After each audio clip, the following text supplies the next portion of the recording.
Live from Hack Shack Studios. Hello, all. Art T. Bear here. And you're looking at some work in progress. Yeah, so I'm coming to you live from Hack Shack Studios. And I got some work to do. And I thought maybe I could kill two birds with one stone. I could hang out with you guys. And I can go through these work in progress drawings. So if you guys haven't heard, I have a little campaign called Chrono Mechanics on Indiegogo. And it is going strong. And I have a sketchbook, like an accompanying sketchbook, and it's called Work in Progress. I'll let you guys know. I'll get into a little bit more detail on that as we go. But I wanted to let you see some of the drawings that are going to be in that sketchbook. So I'm going to go through some of the sketches. And if you guys have some faves, let me know in the chat, and I'll make sure that those end up in the sketchbook. So we have some people, Signs of Life. What's up, Leg Kick One?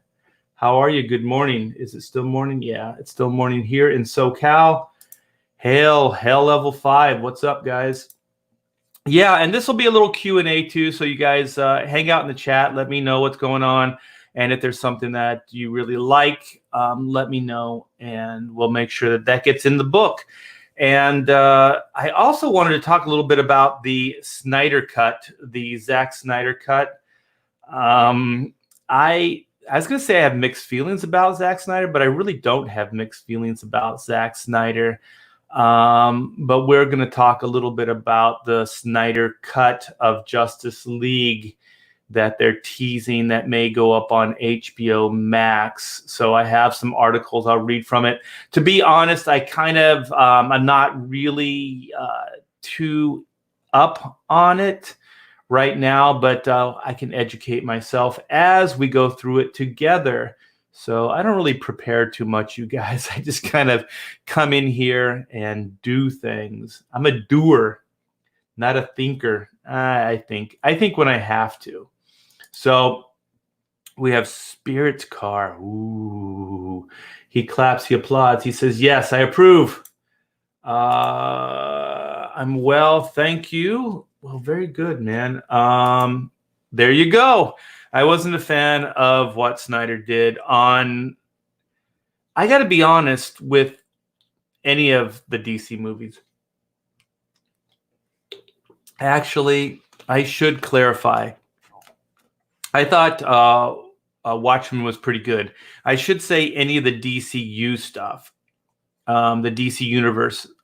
I think Zack has some good ideas, but I think his sensibilities are messed up, are a little messed up. I've talked about it on previous streams, and I don't think he gets the hero's journey. I think he likes dark. But almost a little too much. He says Superman's about hope, but doesn't really inspire anybody. Like, you can't just say these things, Zach. You have to actually show them. You have to illustrate. One of the things about storytelling is show, don't tell. So he's not a big shower. He's a big teller. So there's a lot of things that I don't think work. And it's a little too bleak and dark, especially for the DC universe. I always thought the DC universe was a little bit more hopeful, possibly a little bit more optimistic, even more optimistic than, say, the Marvel universe, as far as comparing superhero universes are concerned. Level 5 says the Snyder Cut won't help. I don't know, but I'm kind of intrigued. I think it's just because I want some kind of entertainment. My daughter sent me what is that show called? I'll find it. It's those where they kind of run down like movies, and they kind of make fun of it. Like, it's called Honest Movie Trailers, and they did one on the new Star Wars Episode 9, and I was like, well, that looks kind of good. I know it's really bad, but it looks good. And I think I'm just really bored right now, and I just want to see a movie. a movie like a sci-fi movie or a comic book movie. I'm just kind of jonesing for something that I'm even willing to, watch the new Star Wars movie, which not that I boycotted, but I just didn't want to give it my money.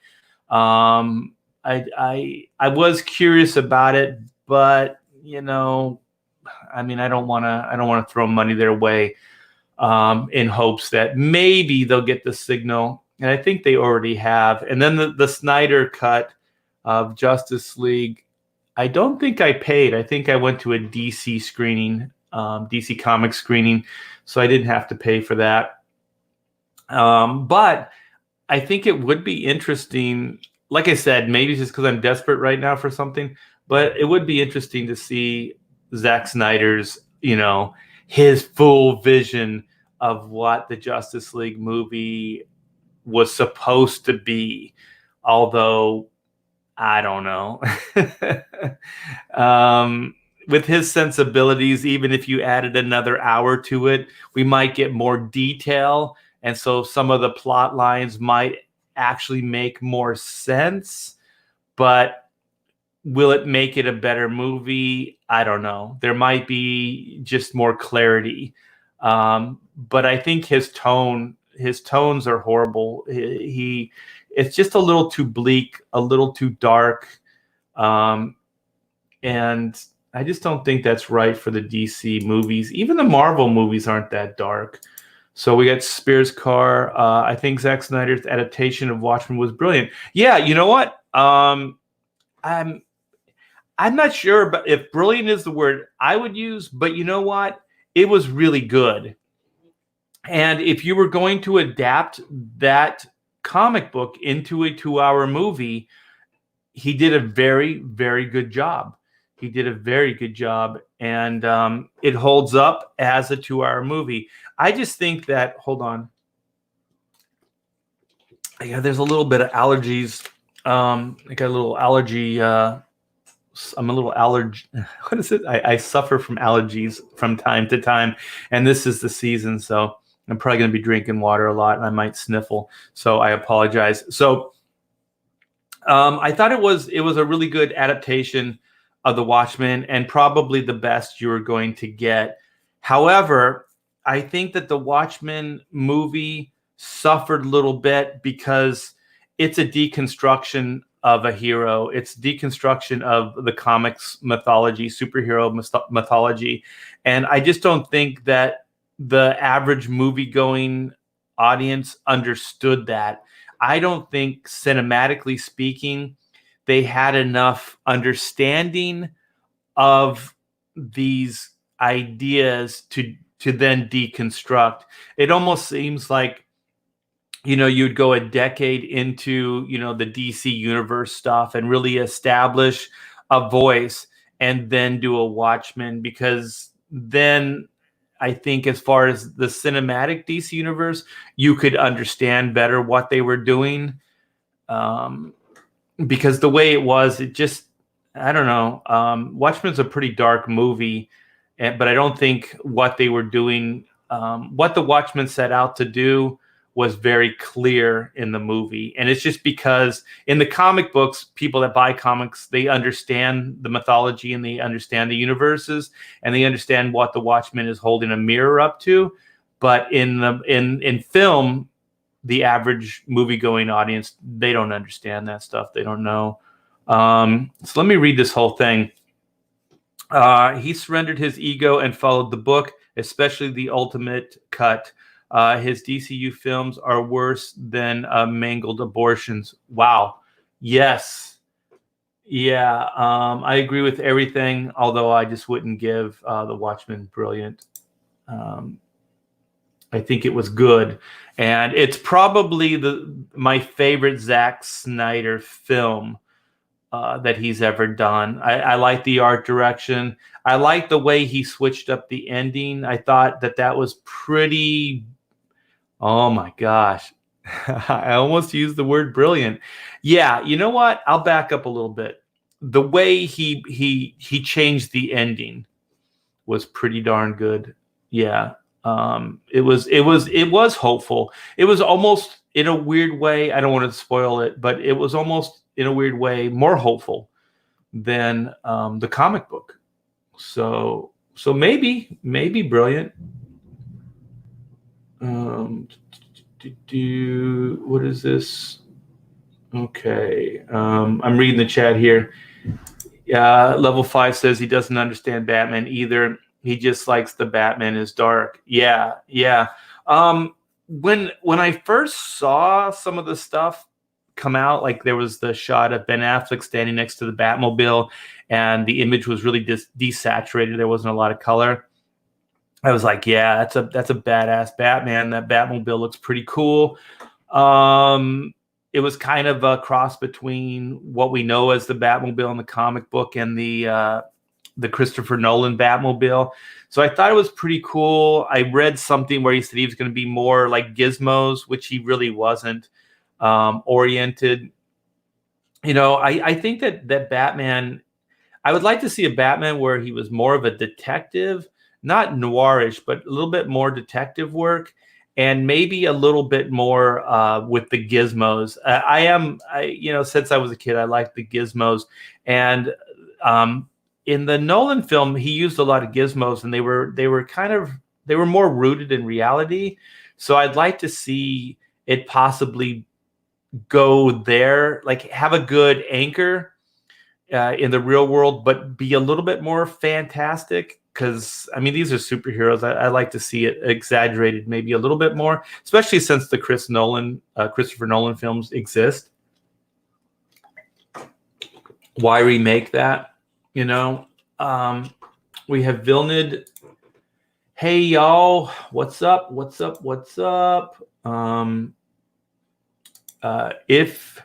If you wrote a story art for Justice League, how would you have done it? Good question. And how would you have prioritized to the build-up, such as what hero would have a movie first? I know what I would do in comic books. I'll have to, as I'm talking, maybe I can come up with an answer for Leg Kick. What I would do in the comic book is I would do the Justice League stories as annuals. I would have all the DC Universe books. I would have them like a subplot, but a really deep subplot. Not anything that was really overt or obvious. And then over the course of the year, have it slowly prioritize. And all the DC books would do this, or whoever's going to be in the crossover, the big Justice League, or whoever's going to be in the Justice League team. And start building it over a year, and then do it as an annual. Like in comic books, they used to have annuals. Almost all of the titles had annuals, and they were pretty cool because they'd give you something to look forward to, and they were usually epic stories done by artists that usually don't do monthly work. So you get Art Adams. Like there was a lot of X-Men annuals and stuff that Art Adams would do, and it was very, very cool. So that's what I think I would do with the comic books, and then just do probably not a one-shot annual, but maybe 4 issues, because I don't know if in today's comics you could tell, because they used to do more condensed storylines or storytelling in the olden days. So maybe 4 issues. But just do it as an event, and don't do all those other events. Just do this as a yearly event. Have the Justice League only exist in 4 books. Don't have it as a monthly. It doesn't make sense that it would be a monthly. It doesn't make sense that Batman and Superman and Wonder Woman, the Flash and Green Lantern would just hang out in a satellite, and monitor things. It doesn't make any sense for it to be a monthly. They have their own things to do.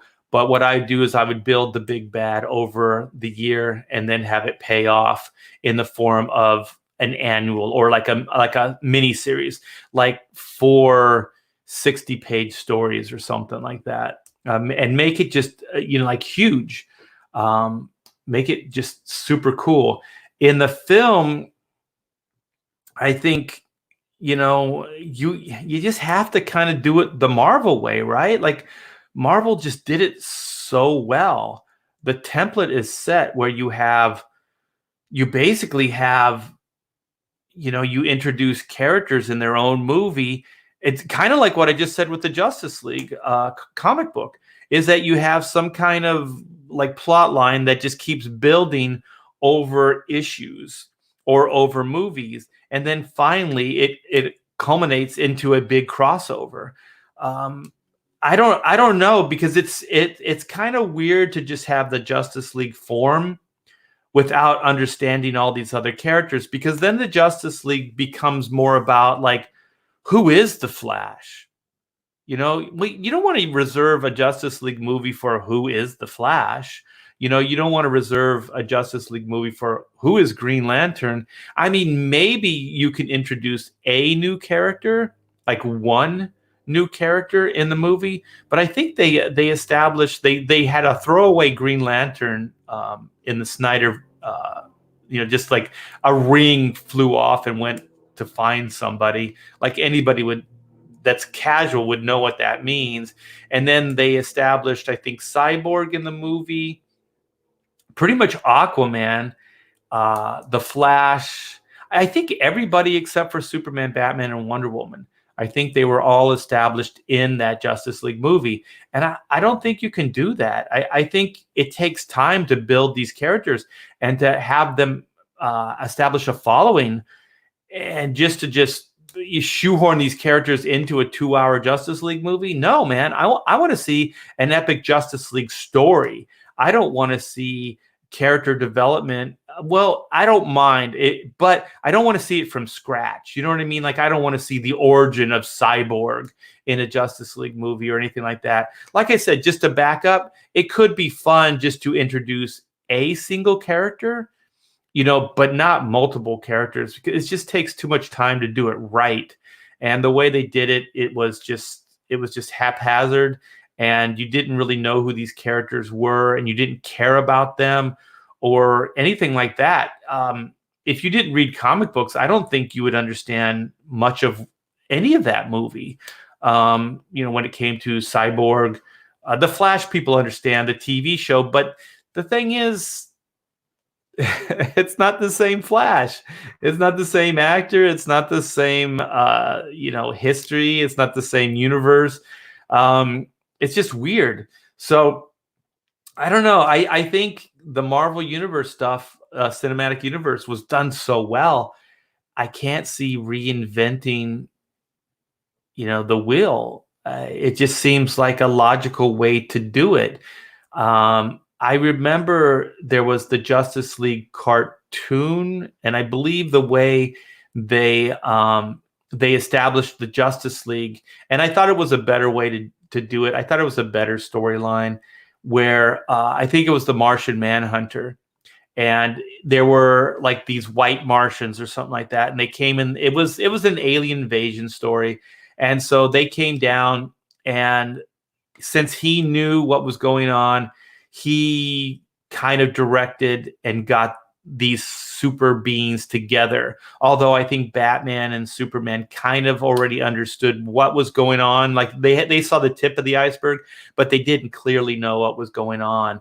And so then Martian Manhunter has like the mental powers and kind of brought them all together. And for this epic storyline, they had to battle this alien invasion. So I don't know. I think, it sounds pretty generic now, but, it's basically what all these stories are. Like all the Marvel Universe stuff, when they'd had the Avengers storylines, they were all some kind of alien invasion story. Even the Justice League was like an invasion. So it all kind of is the same. You have to have some kind of big epic, army, I guess, that comes down. So I don't know. I think in a to try to wrap it up, I think I would just do it the way Marvel did it, because it makes the most sense. Establish these characters in their own movie and then bring them into a bigger storyline. My favorite Zack Snyder film is when he's not filming. I agree. Sadly, I think he has some good ideas, but I just don't think he's the guy to execute it. I heard him saying, I read an interview, and he said he doesn't believe in altruism. So how can you do a superhero story or any kind of heroic tale and not believe in altruism? Like, he doesn't believe it exists. He believes that everybody does things for ulterior motives. That's a really cynical way of looking at life. But if you think about just that one thing, that sums up everything about that guy. Like, there's just no hope. That guy doesn't believe that somebody would sacrifice themselves for the greater good, that it just doesn't exist in the real world. Well, one, these are fantasy stories. So if you want to inspire people to be altruistic, you tell these stories. Okay. One, that's what you do, you freaking bonehead. And two, altruism does exist in the world, you ass face. It does exist. How can you say that? There are people that have sacrificed themselves for the greater good. It does exist. You can't deny it. It's like when people go, Donald Trump isn't my president. Yes, he is your president. You can say you don't like him, but you can't say he's not your president, because he freaking is your president, you idiots. Like, what kind of weird talk is this? I'm sorry, you guys. Zack Snyder brings it out in me. Yeah, it's really weird to deny something that really does exist, and then just to bring that into a IP or a concept that altruism is at the core of the story. Like Superman would die to save the planet. You know what I mean? Like, he would do that. That's altruism, you jackass. It's kind of like Joss Whedon, and I thought this was good, where he wrote Captain America, where he was God and country, right? He believed in all those, I guess, what some people say are outdated American concepts. Although I disagree. I think at the core, if the shit ever hit the fan, truth, justice, American way, those type of ideas are the only things that will exist. When all these people that are anti-American, that are Americans and stuff like that, they're going to realize how important the flag is and how important patriotism and unity is, because those things are what unifies people together as a force to be reckoned with. You start stripping that apart and you start shaming people, well, guess what? Yeah, if the shit hits the fan, the first thing that's going to happen is those people are going to have to, get off their high horse and start realizing the only thing that does matter are those things. When you strip everything out, you move everything aside, those are the only things that are important. So, Zack Snyder is just not that guy. He's just not the guy to do it. And back to the Joss Whedon thing, I heard, maybe it was in one of the commentaries of the Avengers, and he said he doesn't believe in like America and God in the way, I guess, in a traditional way. I don't even really know what his beliefs are, but I guess he's some kind of atheist and stuff like that. So, but he said that Captain America is Captain America. So you don't rewrite the character, because that is the character. So at least, for as SJW as Joss Whedon seems, he's still a writer and he's still true to the character. He still realizes he's writing a character. So he didn't bring his agenda into the character. He didn't change the character. He figured out a way to keep the character the way he is, and then work the story around it, or the situation around it. And I think that's a better way to go than to push your agenda or to change a character, because that Superman in the movie, Zack Snyder's movie, I don't know who that character is. I sincerely don't. It's not Superman. And I'll tell you, just this is one thing I can say about Zack Snyder. And that sums everything up for me. Okay, it was Man of Steel, Superman, right? I'm watching the movie, and for the most part, I'm kind of digging it. Although the trailer, I thought there was already an early warning sign for me. And in the trailer for Man of Steel, there's the kid, and he's with his dad, Clark and Jonathan, and he's saying, "Dad, should I have not saved those kids in the school bus?"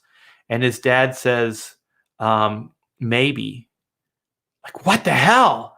What the hell is that? Maybe. So I was thinking that, when I watched the trailer, I didn't automatically sign off on it. I was thinking, oh, this is a good dramatic beat.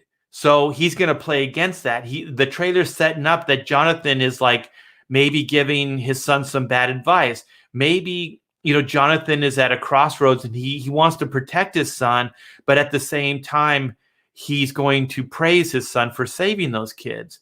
And the praise part didn't come out in the story. It was exactly played out the way the trailer did. It just hung there where the dad said maybe. I don't know, man. If my daughter or somebody I knew personally saved a busload of kids, I would praise them. I would say they were heroic. I would say they were heroes. Flat out. Flat out.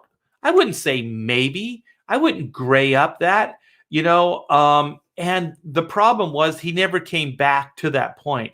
He never really had Jonathan give his son an attaboy. He never, ever said that. So Clark grew up, like, what influence did Jonathan have?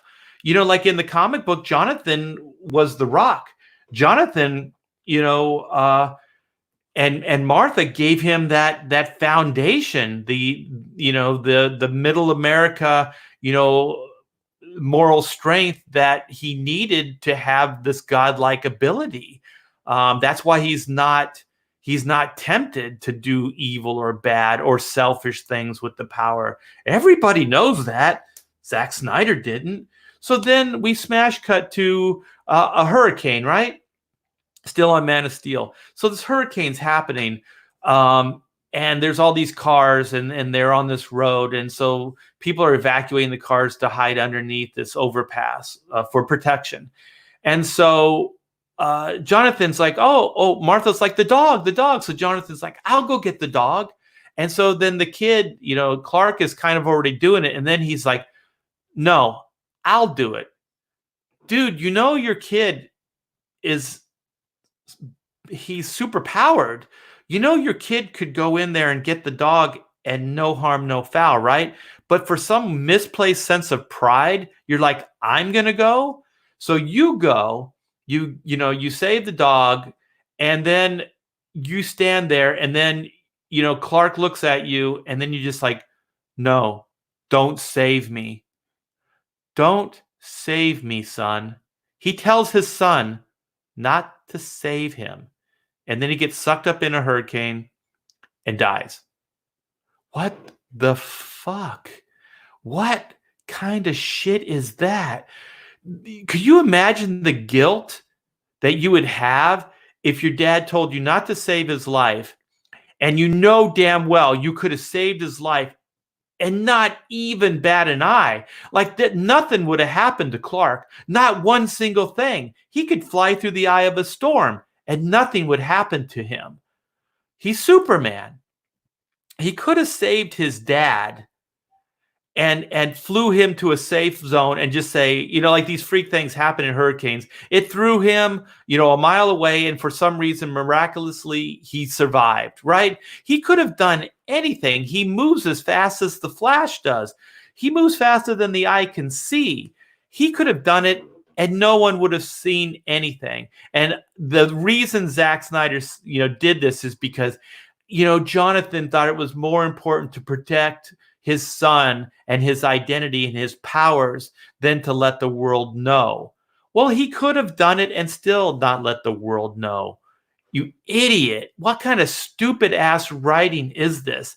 And I have a simple solution to this whole thing. I'm sorry, you guys, I'm going on a tirade. I'm not even getting in on the HBO Max stuff, but this, and then I'm going to let this go, is is Clark can move, Superman can move as fast as the Flash, right? To the point where you can't see him. Okay, so let's just say his dad, the setup is exactly the same, right? So he says to his son when he's young on the back of the truck, maybe you shouldn't have saved those people. Maybe. So then his son already knows that his dad isn't down with him using his powers to help people, right? So he goes his whole life to his adult life. They're in the truck and they're riding on the road. A hurricane pops up. They're having an argument about Clark going to college or something like that. And then his dad's like, no, you need to stay on the farm, right? So there's already tension between these two. Clark wants to move on. He's an adult now. His dad wants to keep protecting him, right? In the most asinine way possible. And so the hurricane happens, right? So Clark is still the good son. He's doing everything his dad's telling him to do. His dad gets sucked up in the hurricane. Boom. Then Clark is like, what the hell, man? My dad's going to die. Okay. So then we cut to Jonathan. He's in the eye of the storm and he's getting battered around. He's getting beat up.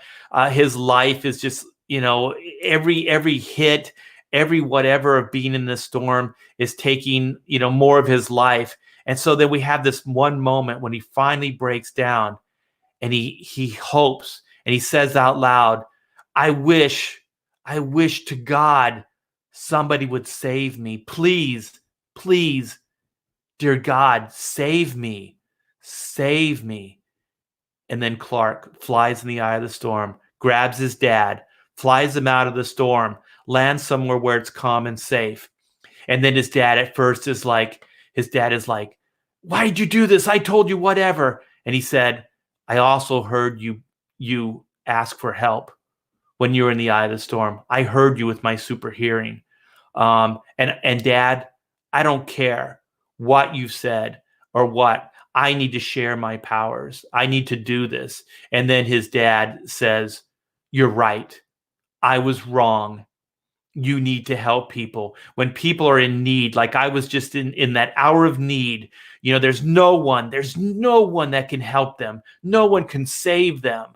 But then in that darkest hour, you show up and you save them. That's what Superman is. That's what it's all about. So if you want to be cynical and you want to be all this dark, more cynical, like, contemporary society, that's how you do it. You do it where his dad didn't even believe. But then, because of Clark and who he is, he teaches his dad that he's needed, that's what he's supposed to do. He's supposed to go out and in people's darkest hour, he's going to swoop up and he's going to save them. He's the Superman. That's what he does, man.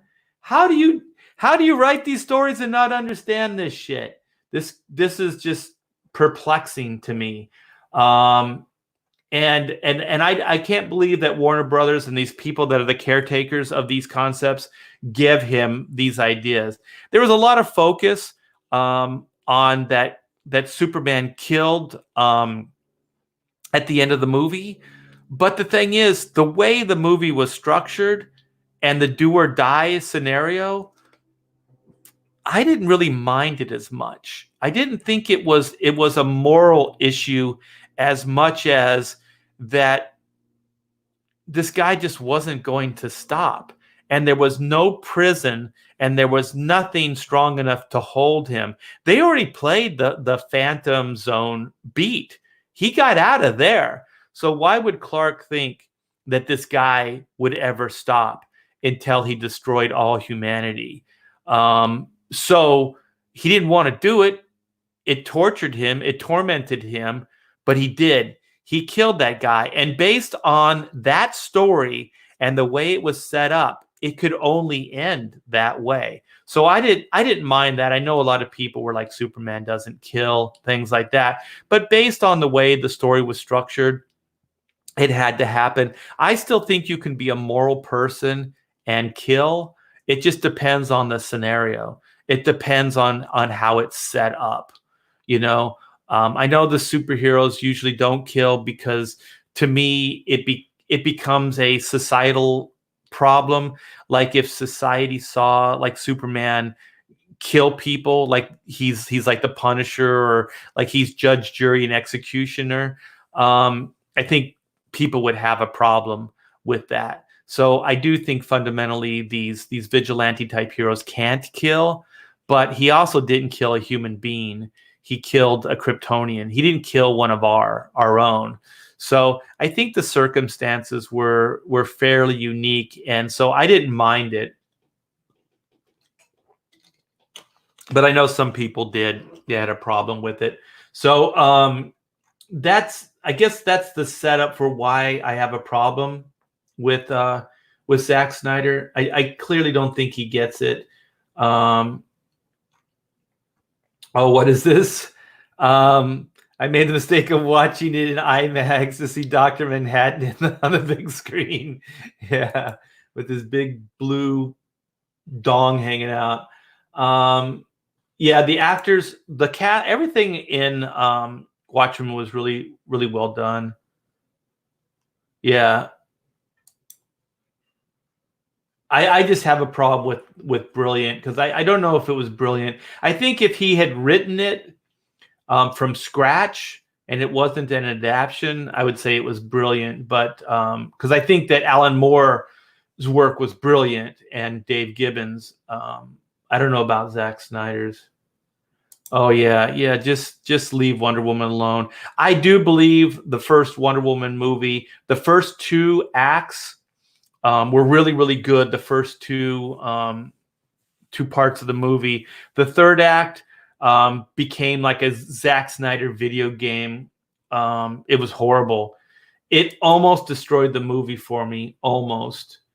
I'm just glad it was concentrated in one part. You know, if it would have been peppered throughout the whole movie, I think I would have disliked the movie. But I can watch the first 2/3 of the movie and enjoy the hell out of it.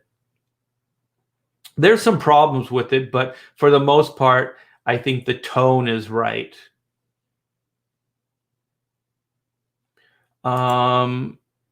Art, would you leave the single movies a cliffhanger like old school comics to set up the next story?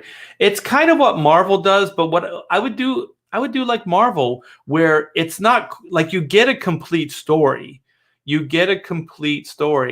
But like old school comics, where there's just kind of a dangling plot line, something that it eases you into another story, but doesn't necessarily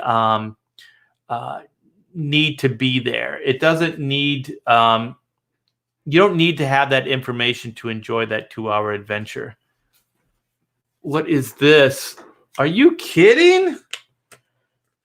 My wife just came in. We would kid that it's kind of like the Jerry, what is his name?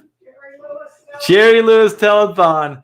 So she just brought in you know what? I'm just gonna, because I'm gonna talk about Chrono a little bit too, you guys. So I know I kind of go along with some of the stories and things, but I think they're fun. All right. So Chrono is at 37,192. So we just got a backer. So thank you guys. Thank you guys so much. 502 backers. Yeah. Very happy about that. Super cool. So thanks to all the backers and all the support I've gotten along the way on Chrono. And let me try to move things forward so we can get into this Zack Snyder Justice League cut. Level 5 says Batman versus Superman fight was trash too. Yes. Batman's super suit was weak. Oh my gosh, you guys are bringing up that movie's shit. You know why it's shit? Because Zack Snyder took from Frank Miller's, I love the story, Dark Knight Returns. I love that. I love it. He didn't even understand. Oh my gosh, he didn't even understand why that works. He didn't. Oh, How do you get here, filmmaker? Here's $200,000, $200 million. I can't even say it. $200 million to make a Batman versus Superman movie. How do you screw that up? How do you screw it up? Okay, I'm going to go back. Another tangent here, you guys. But you asked, Level 5. So if there's going to be some finger pointing, point it right at Level 5. No, I'm just kidding. This is all good stuff. Okay. One, it was a flawed concept from the get-go. Batman versus Superman, I'm sorry, it's a flawed concept. If Zack Snyder came in and pitched that to me, or whoever pitched that to me, I'd say, well, who am I supposed to root for? Batman or Superman? They're both heroes. Why would I want to see this? Okay, then I would back up. Okay, what do heroes do when they first meet in comic books? They fight, right? Because there's always a colossal misunderstanding. But it's not the main storyline. Like the Avengers movie, the three core characters fought, and it was kind of a stalemate. They all held their own against each other. It was bad ass, but it was an aside. It wasn't the movie wasn't Avengers internal struggle or anything like that. It wasn't framed up that way. It was just an aside. There was a misunderstanding. These three characters fought, then they came to terms, and then they teamed up. That's how these comic book things are done, right? Joss Whedon knows that. He understands that. Okay. So we have Batman versus Superman, like this is a boxing or wrestling match, right? Who are you going to vote for? Who do you want to see win this fight? Okay, well, I like both of them. Who do I choose? I don't know. You're forcing somebody to make a decision. And to be honest, it's not even a fair fight. Superman would win hands down, Batman. He would win hands down. It's not even a competition. Batman has no superpowers. None. Superman could kill Batman with super breath. He could blow him into a wall. He could just fly him up into outer space. There are a million ways that Superman could kill a fragile human being. It wouldn't even take any imagination to do it. He could hit him with his finger, just pluck him, pink, and just smash his skull into smithereens. Like, this is asinine. This is stupid. And I don't think the fans want this. I don't think the fans are screaming, I want to see Batman and Superman fight. Because if there's any fans that want that, they would already understand it's not a fair fight. There's no way. There's very few characters in the DC universe that could even go toe-to-toe with Superman.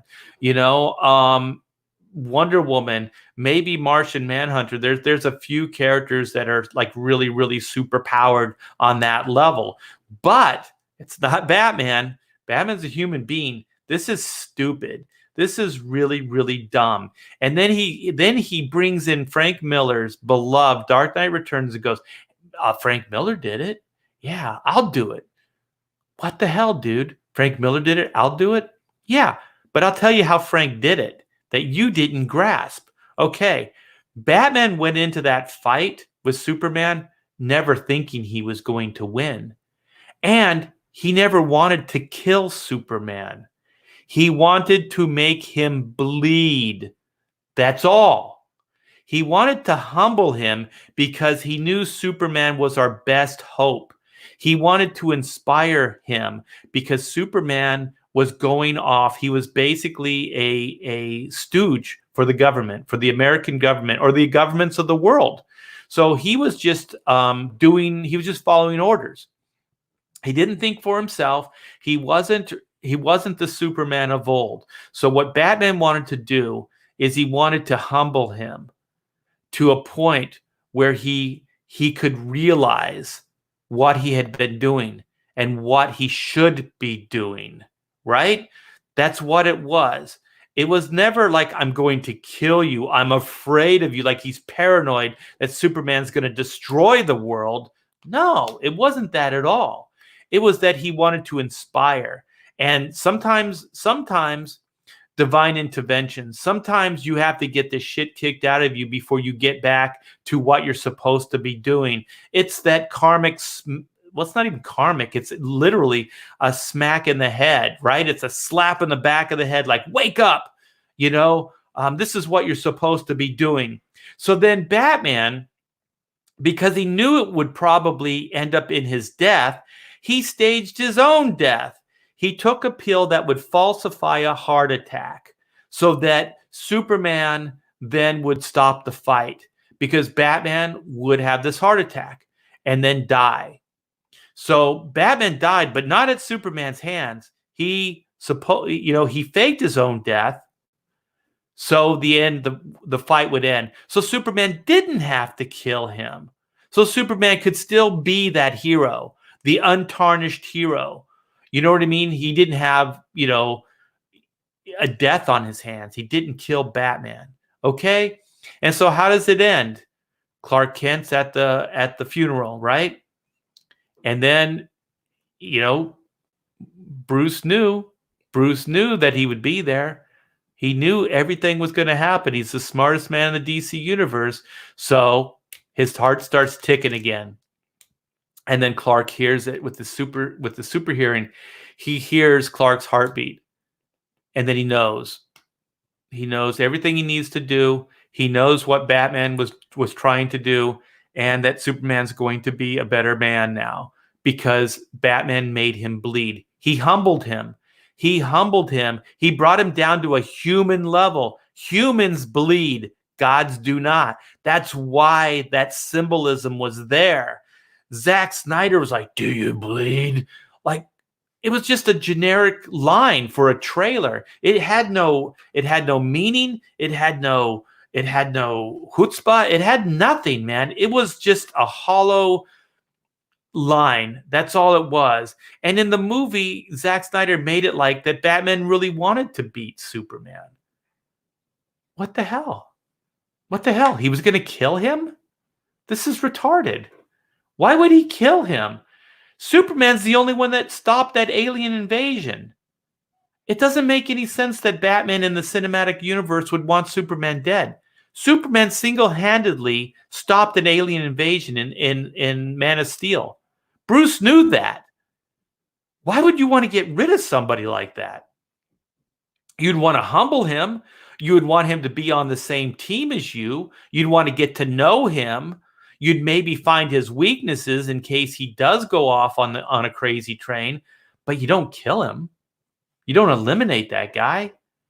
How would Krypton, how would Zod have been stopped if it wasn't for Superman?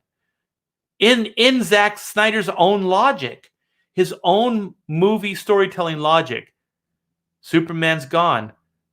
How would he have stopped it? In Justice League, there was another invasion, and then all of a sudden Batman's like, we need Superman, So, it was kind of weird. The smartest man in the world becomes the dumbest man in the DC universe, the cinematic universe.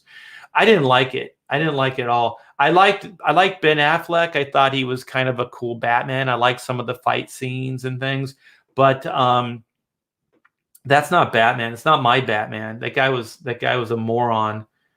He was a complete and utter idiot. He's training. They have training scenes where Batman is training to be stronger so he can fight Superman. It's not muscle, man. There's no way you could ever, the strongest man in the world could not beat Superman. It doesn't make any sense. Hey Art, can you explain what the mystery sketch? Oh, you guys are keeping me focused here. Yeah, I think they do. I think they do. I think they hate anything that's kind of wholesome. Americana. Oh my gosh. Okay. Richard Donner's films are great. The first two are really good. He understood Superman. Okay. Well, this is probably not going to be a good stream of order or consciousness. Well, it's going to be a stream of consciousness. This is going to be all over the place, but I don't care. Hey Art, can you explain what the mystery sketch grab? Yes, I can. See these drawings that you see right here? These are going to go in the mystery sketch grab. So that's what this part of this show was going to be about. So I was going to, talk about ZACK, but then, get into the work in progress stuff. So I have a sketchbook. It's on the Chrono Mechanics Indiegogo page. And these are going to be pages and pieces of artwork that will be featured in the book. But also you can own some of the drawings that will be in the book. And so these are some of them right here. So these are original drawings, and they'll randomly be put into an envelope. So you're not going to know what you get exactly. So, like just doodles, just, pages of doodles. I'm trying to find some more stuff here. I don't know, maybe a page, like these are some panel ideas, stuff like this. Oh, Kevin will love this. This is just a Xerox, but it's just a quick layout. I was doing the Thunderbirds thing for the Chrono ship. So I was kind of out of memory. I was trying to remember how the ship looked and how it worked. And there's like a little cargo hold that drops down. And so the cargo hold has the truck in it. And the truck is like their ground transport. So the time ship gets them to the work site, and then there's a little cargo hold, and it drops down, and then this truck would be in this cargo hold, and then they can go and they can use that as the ground transportation to get to the work site. So this probably won't be in because it's really tiny, but these are what we're going to feature. So these are alternate layouts. So there might be some alternate layouts that you'll get. And when you get the comic, you can see how this is all going to work. You'll see how it progressed into the actual comic itself. So there's going to be all kinds of stuff. Here's a tighter version. Everybody says there's no babes. So yeah, there's going to be all kinds of fun stuff like this that are going to be in the sketch grab. So if you guys haven't seen the sketch grab, let me educate yourself. I'll educate you guys in this. So let me go here. So this is if there's some newbies that haven't that don't know that I have a Chrono Mechanics Indiegogo campaign going right now. This is Chrono Mechanics Retrofit. It's about time traveling repairmen. So time is literally a big machine, a nuts and bolts clockwork cosmic machine that was built in the very fabric of the universe. So it's massive. It's massive. And since it's old, it breaks down a lot. So there's the company called Chrono Incorporated. That's this company. This is their HQ that hires a bunch of people throughout time to go out and repair time. They are mechanics. They're time repairmen, and they go with their giant wrenches and hammers and tools, and they go throughout time. They commute to different timelines and fix the machine. So in a nutshell, that's kind of the idea. Let's see. Okay, so this is the mystery sketch. There's a tier, and it's only $20, you guys, but it has to be as an add-on. It works as an add-on, because the reason I did it as the add-on is I won't have to charge you more for shipping. So it'll go right into your box with your comic and all your stretch goal stuff. So yeah, so that's that. I think I have a piece of artwork that illustrates it better. So there's all kinds of interiors, you guys. So feel free to go. There's a link in the description. I'll put a link in the chat after I'm done here. So check out all the pages. There's the truck right there, the time truck that I was talking to you about. And so here's the work in progress sketchbook. So I got some layouts for you guys too. I'm going to show you some layouts. But this is the work in progress sketchbook, and it's going to be at least 48 pages. It might be more. And so here's some different artwork that will be featured in the sketchbook. And then here is the mystery sketch. So you never know what you're going to get. So the drawings that I was showing you with the camera, that's what will be put into this envelope. And those will be shipped out with the comic itself. And it's only $20, and you guys can own basically a piece of artwork that was either used to develop Chrono Mechanics or that was actually used in the comic book itself. But it will definitely be well, not all of them, but some of these will be used in the work in progress book. So some of the sketches and doodles will be used in the work in progress book. So I just put the link to the Chrono campaign if you want to pick up one of these doodles. And also, we just unlocked, Pamela wanted me to tell you, Pamela's my wife, and she's my partner in crime here at Hack Shack Studios. She wanted me to remind you guys that when you order, like if you bought a book right now, you're still going to get, you're going to get all the stretch goals, but you're also going to get the newest stretch goal, which is the movie script, the 116-page movie script, which is a stretch goal. So we're sending those PDFs out as we get the orders. So if somebody bought a book today, we would probably ship out that PDF to your email ASAP. And the reason we're doing that is because we're all quarantined and we're all stuck inside. So I thought it would be cool to give you guys something to read while you're waiting. And a 116-page movie script, it takes you a little bit of time to get through it. So that's our little way of trying to help out in this time where everybody's suffering from cabin fever. But just know, if you did buy a book or back a tier, that we will send those PDFs out ASAP. So that is cool. So now I'm not sure if I should go back into the Zack Snyder stuff. Wait, having trouble connecting. Please check your internet connection. Are we still going live? Let me see. It looks like we're still going live. I just got a notice that says having trouble connecting. Please check your internet connection. Do I just refresh? Maybe if I'm going to try this, you guys. And if this doesn't work out, I apologize.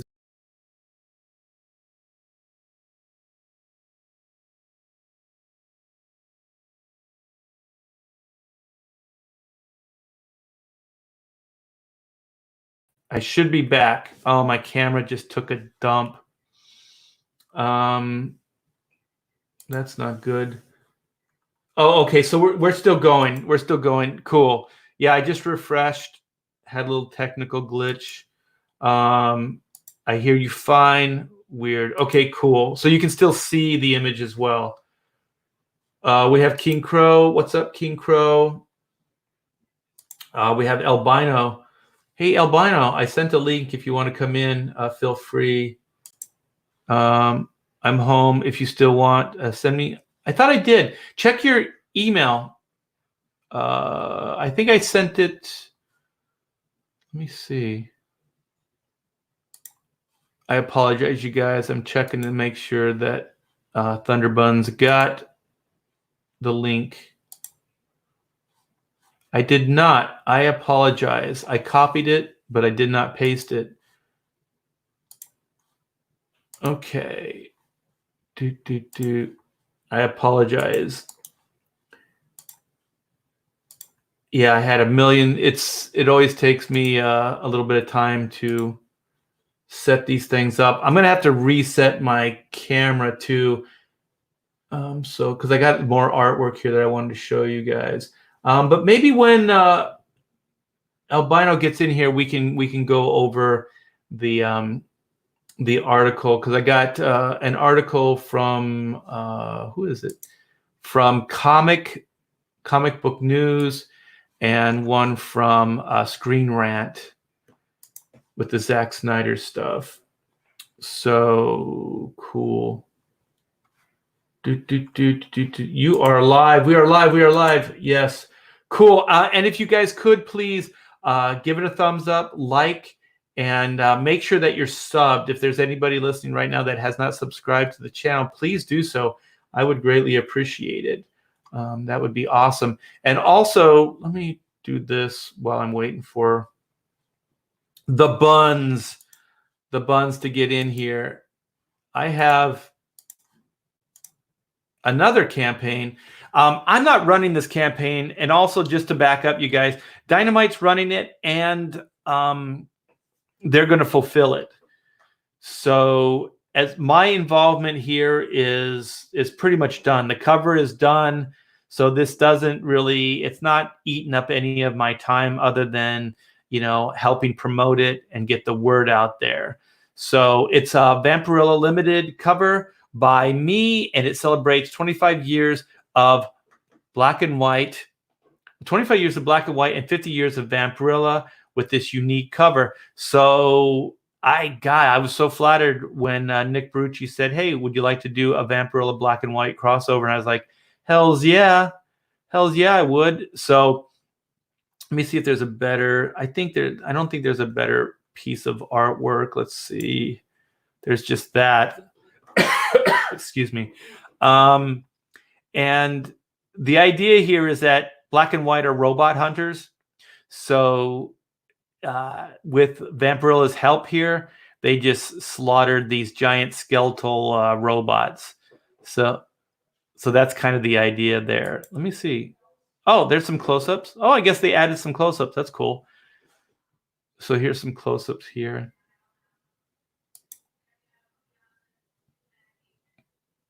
So yeah, I think it came out really, really good. Kyle Ritter or Critter did the color work, and we were kind of going for a Frank Frazetta look on it.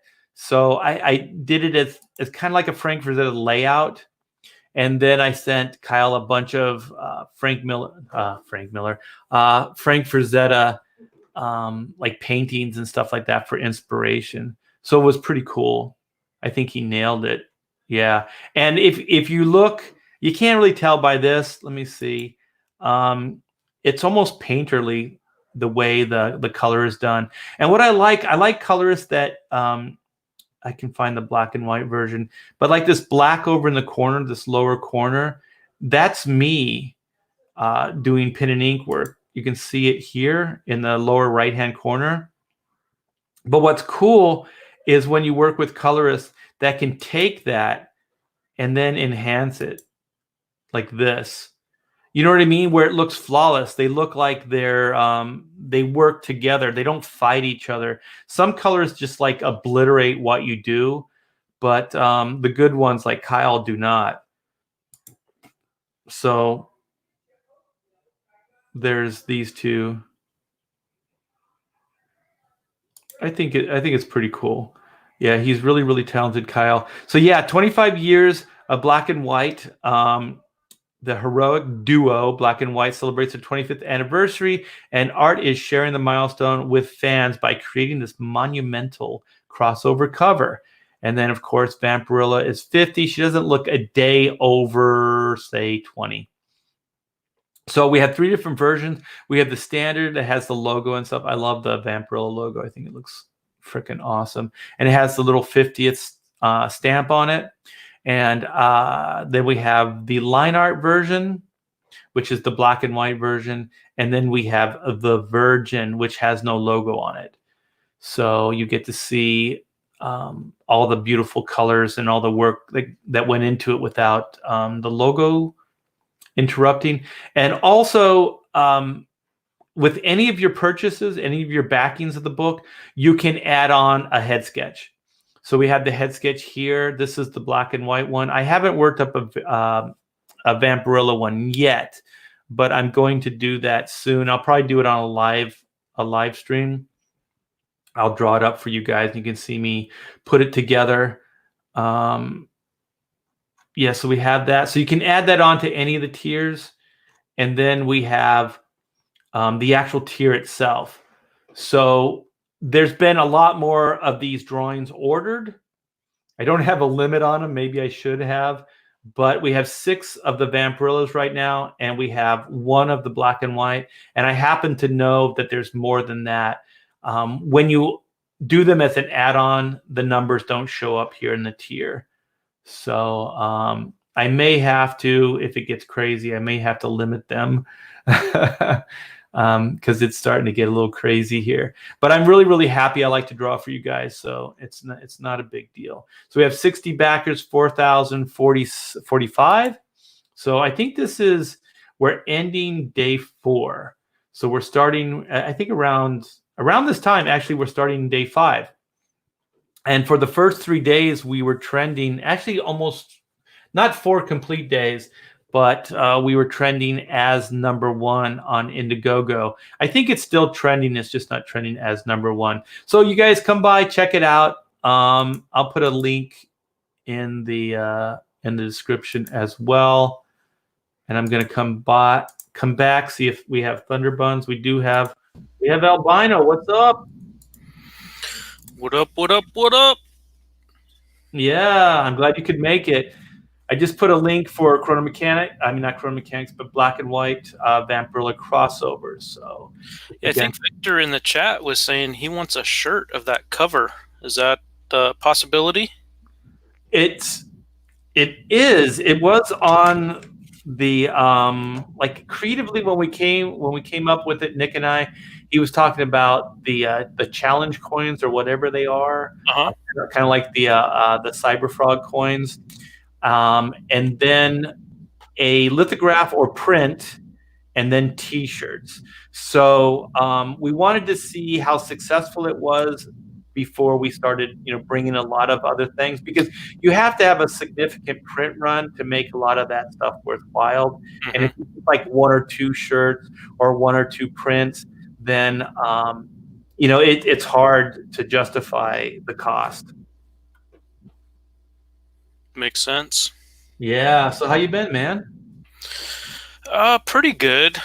Just, trying to navigate the plague-infested highways and byways of Southern California. Yeah. I went grocery shopping this morning, and my wife's immunocompromised. I got little kids at home, so she wanted me to put gloves on and wear a mask and all of that. So I, agreed to do that and went out, and I thought I was going to be the only one, but there were quite a few people out who were doing the same thing. And there's this one person who was standing in line. I kid you not, they were they looked like they were ready for desert warfare.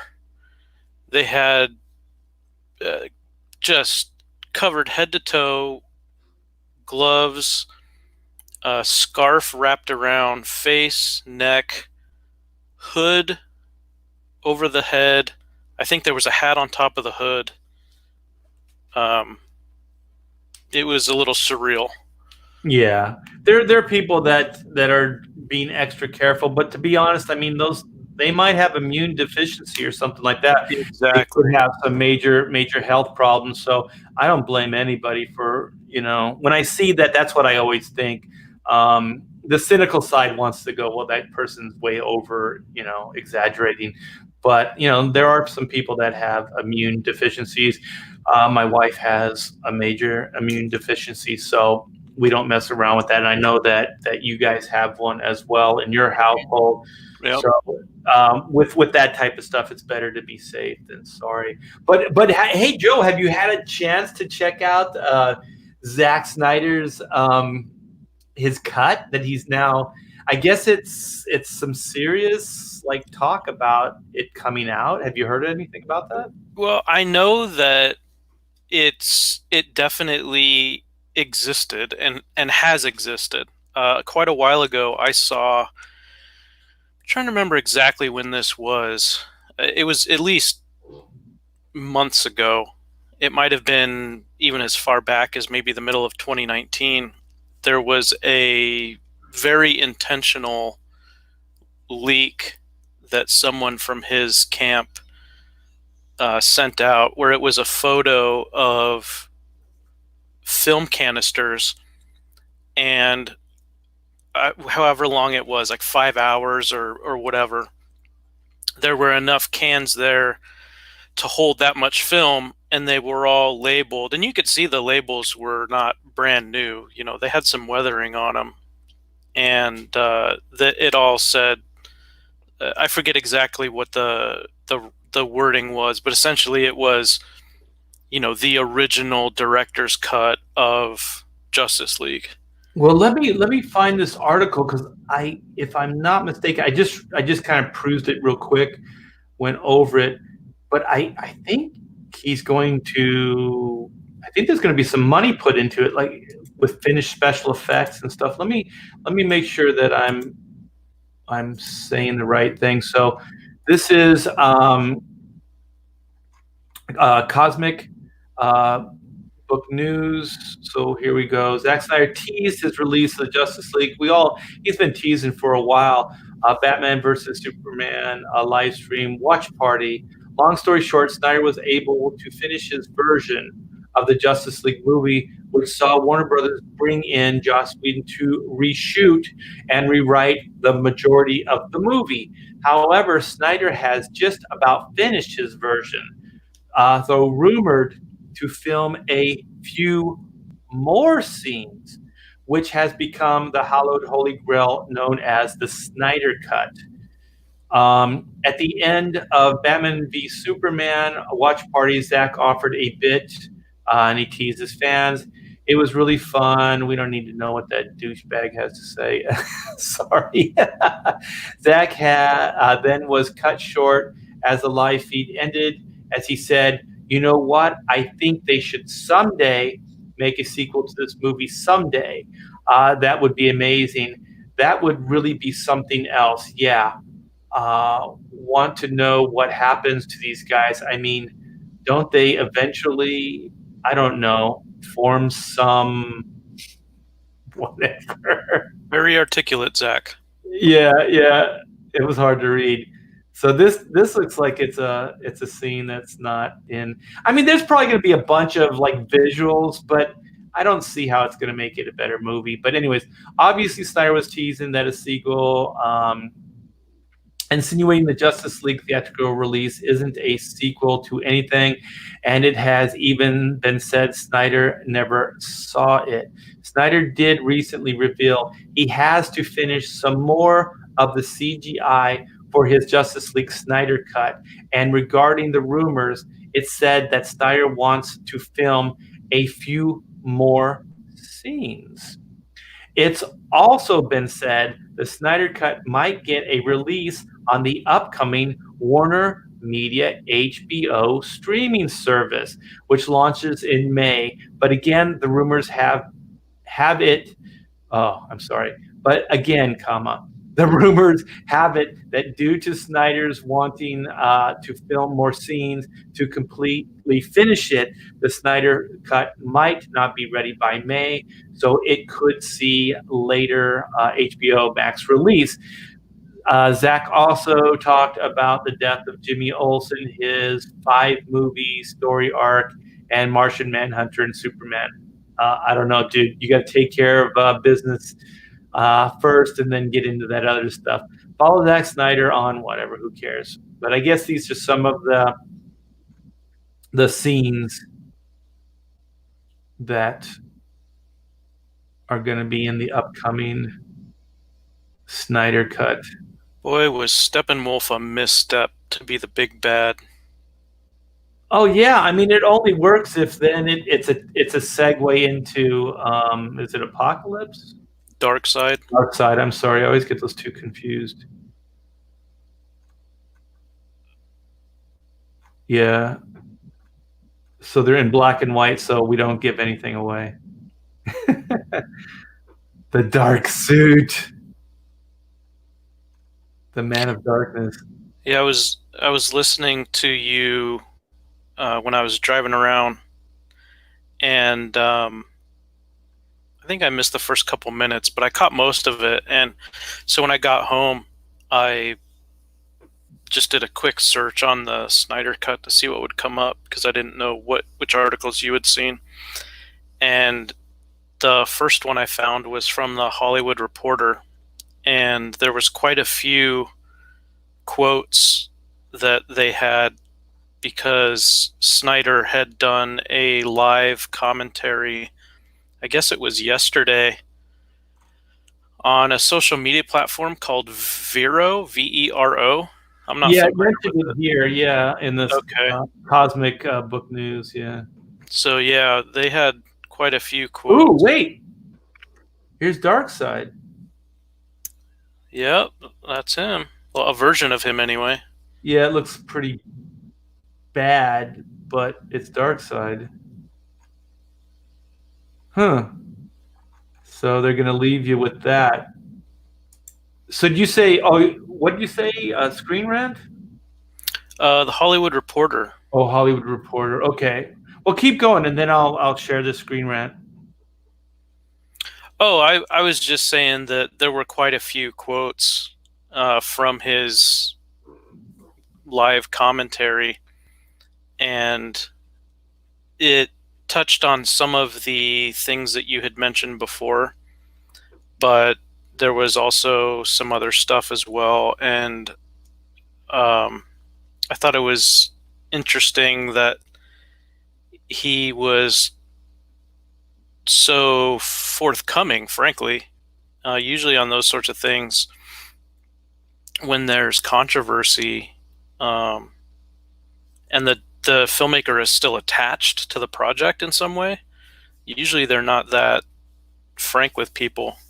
But I don't think Warner Brothers or anybody's that precious about this movie anymore. I You know what I hope mean? So not. They lost so much money. yeah, if they can make a couple extra bucks on the Snyder, especially with the virus that we shall not name, and people being at home a lot more. I mean, Hmm. this could be um, something good. I said earlier, I'm kind of jonesing for like some kind of superhero action adventure sci-fi stuff. So in a weird way, I'm kind of looking forward to this. You know what I mean? Like if this came out tomorrow, and it was, you had to pay for it, I probably would buy it and watch it. So maybe this is good marketing, because if they're going to get somebody like me who absolutely hates Zack Snyder, but at this point I just want to see, some big screen superhero action or some sci-fi stuff, to watch it. I'm not saying I'm excited about it. And I'm not saying that, I'm going to enjoy it, but I think it would be a good, good way to spend a couple hours. Yeah. Well, one of the things that Snyder was saying that you had mentioned earlier when you're talking about Jonathan Kent and how Snyder doesn't believe in altruism, and so we saw that reflected in his version of Superman. And he was in this article, Snyder was quoted as saying that Superman, with his clean morality, having to deal with these gray areas, is what this whole thing is about. And I agree with that, but you and I and a whole bunch of other people who really understand Superman simply disagree with Snyder's version of how he thinks Superman would deal with things. Well, I'll tell you right now. I think he's a sociopath. People that say things and then do something the opposite. Like he goes on and says, the S stands for hope, but he doesn't illustrate the hope. He Right. says what you just said, but he doesn't illustrate it. Like in words, in concept, that sounds great, but he just doesn't have them play out. Like there's no visual, there's no story that backs these ideas up. And then my favorite was, what was that movie that he made? It's absolutely grotesque. If anybody liked it, I'm sorry if I'm stepping on your toes. It's with the girl, and she's all kind of like schoolgirled out, and she fights these like video game scenarios. What the hell was that? Punch something. Oh yeah, I know what you're talking about. Oh my gosh, why can't I think of it? Something Punch. Sucker Punch. Sucker Punch. That movie is a sucker punch, man. I'll tell you, I thought the visuals, they look like kind of like all of his visuals look kind of like bad video games to me. Uh, Hmm.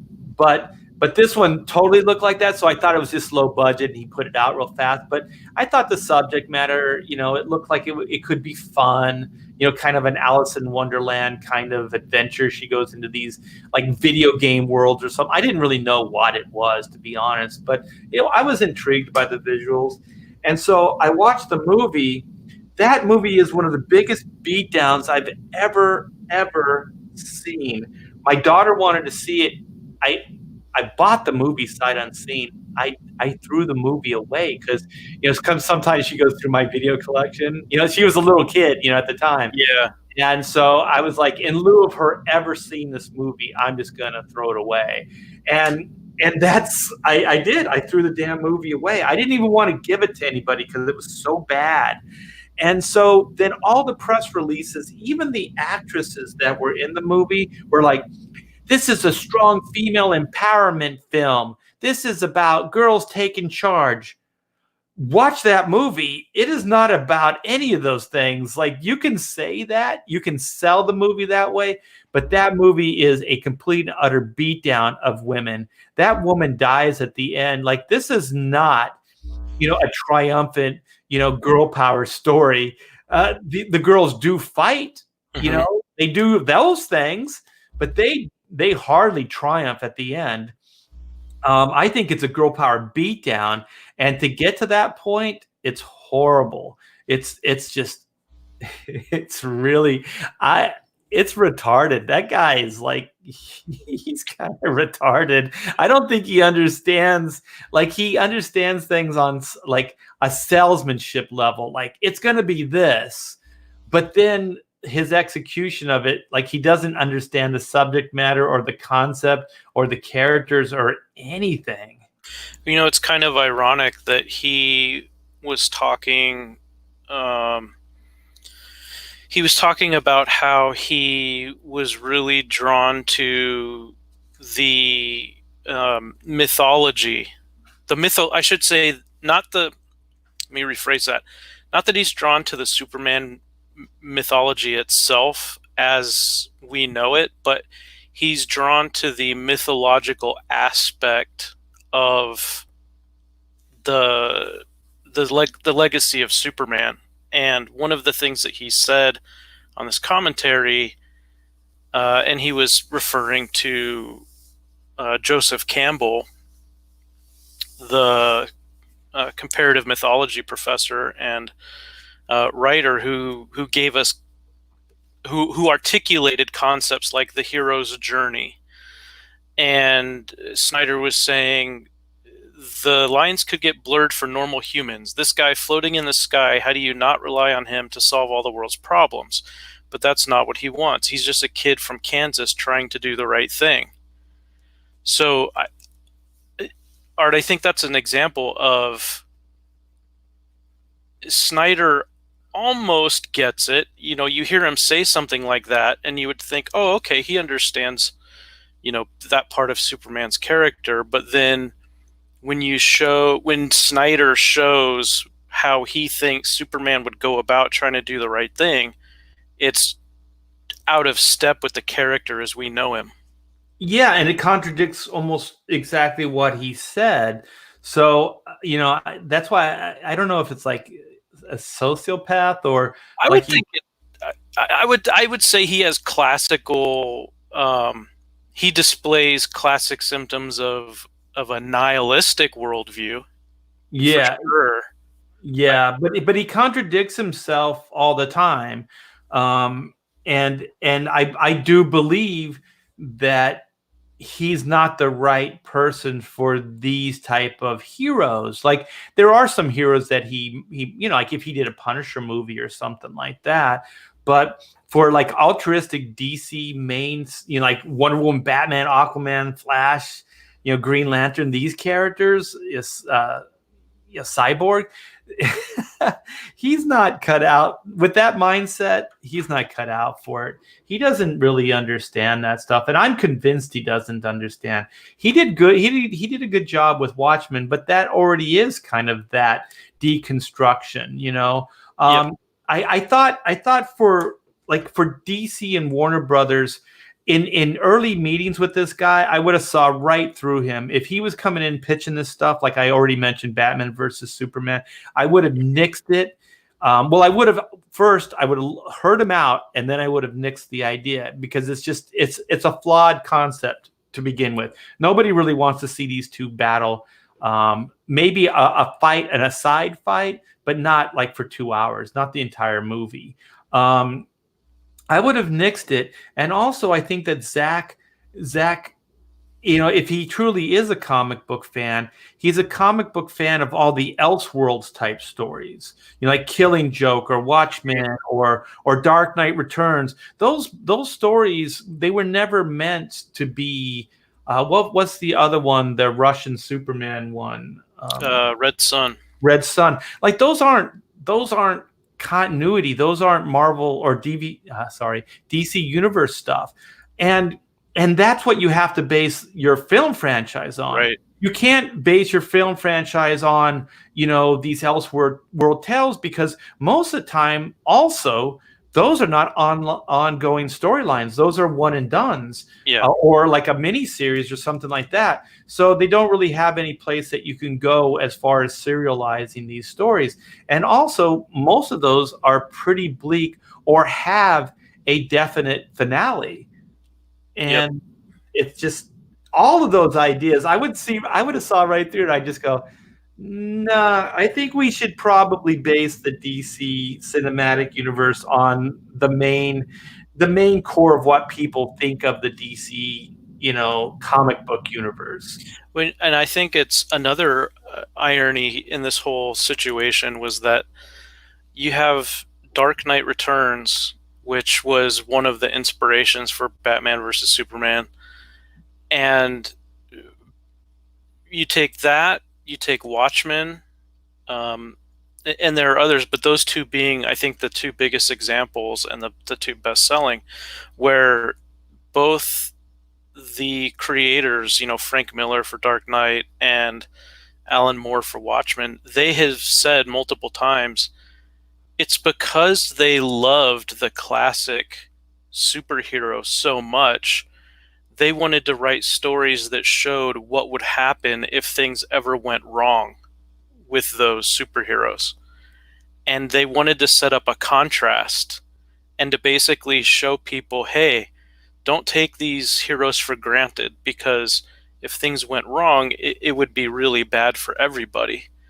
And if we show you this contrast of what would happen if things would go wrong, then hopefully we'll all appreciate them that much more because they've gone right. Right. Yeah, that's a great way of looking at it.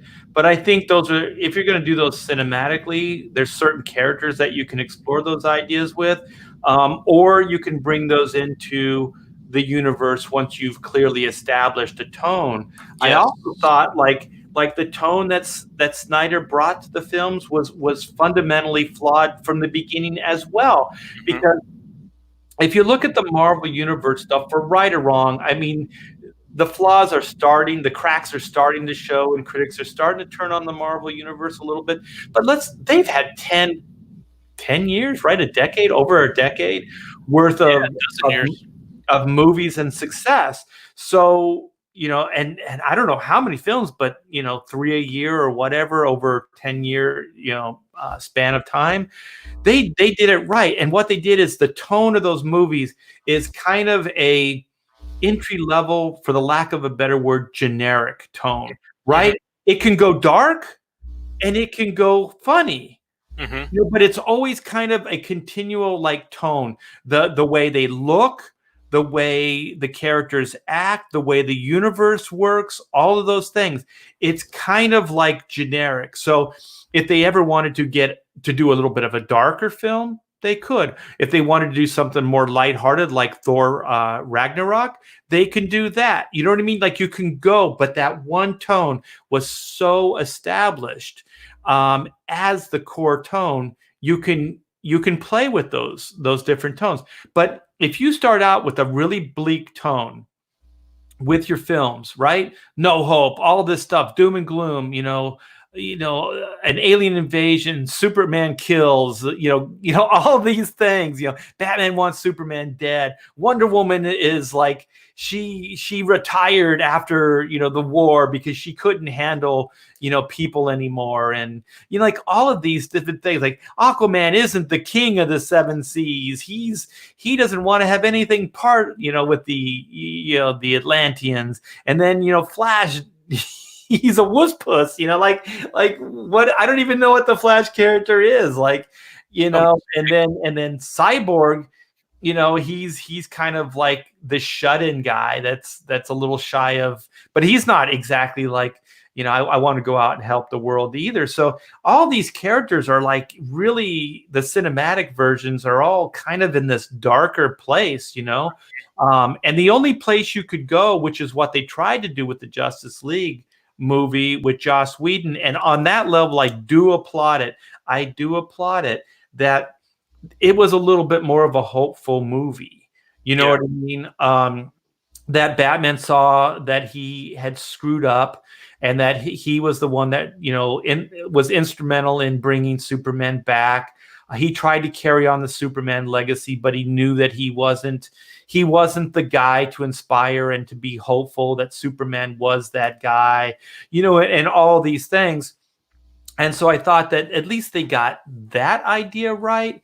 But you're trying to backpedal. The only way the Zack Snyder universe could have worked, like if these flaws weren't apparent, and then the universe kept going, is if eventually you saw the world get better. That would be a cool like way to tell a serialized story, right? So you start at the most bleakest moment in America's or in the world's history, and then because the Justice League exists, you get to see the world change. You know what I mean? You get to see hope. You get to see a safer universe, kind of thing, and that people feel safe again, knowing that there's this Justice League that exists. But that's me projecting a lot onto these stories. Right. Yeah. And I could even see a scenario kind of to your point, I could see a scenario where if they were going to use Steppenwolf, they could have had him be the bad guy that showed up and overpowered the standard law enforcement, government, military, and all of that, and Batman comes in to try and help, but he gets squashed. Maybe even Wonder Woman comes in, she gets defeated, and essentially the apocalypse happens, and then the Justice League forms in order to try to fight back and reestablish as much of the world as it used to be that they can.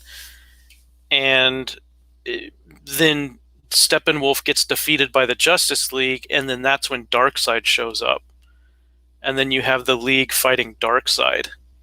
Something along those lines, I could see maybe, but it's just the way that everything was structured didn't make sense. And I know a lot of that is because that Snyder had to step away from the production, and Joss Whedon came in, and a bunch of it was reshot. Most of the film was reshot, but I agree with you. I think this whole thing was doomed from the beginning because of what Snyder's worldview is, and bringing that sort of nihilism to superheroes, and then making, I don't know, it just, the whole thing didn't work for me.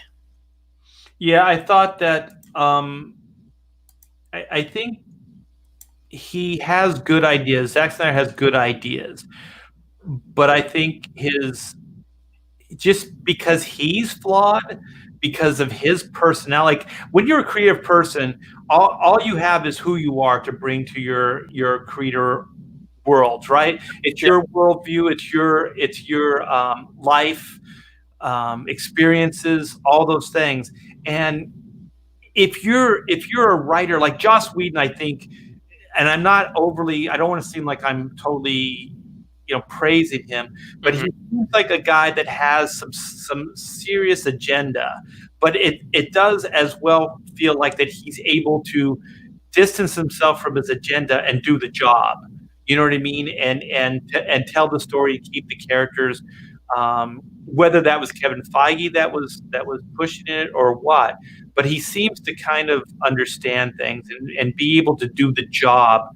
Um, and write these characters how they're supposed to be written. But I don't think Zack Snyder has it in him.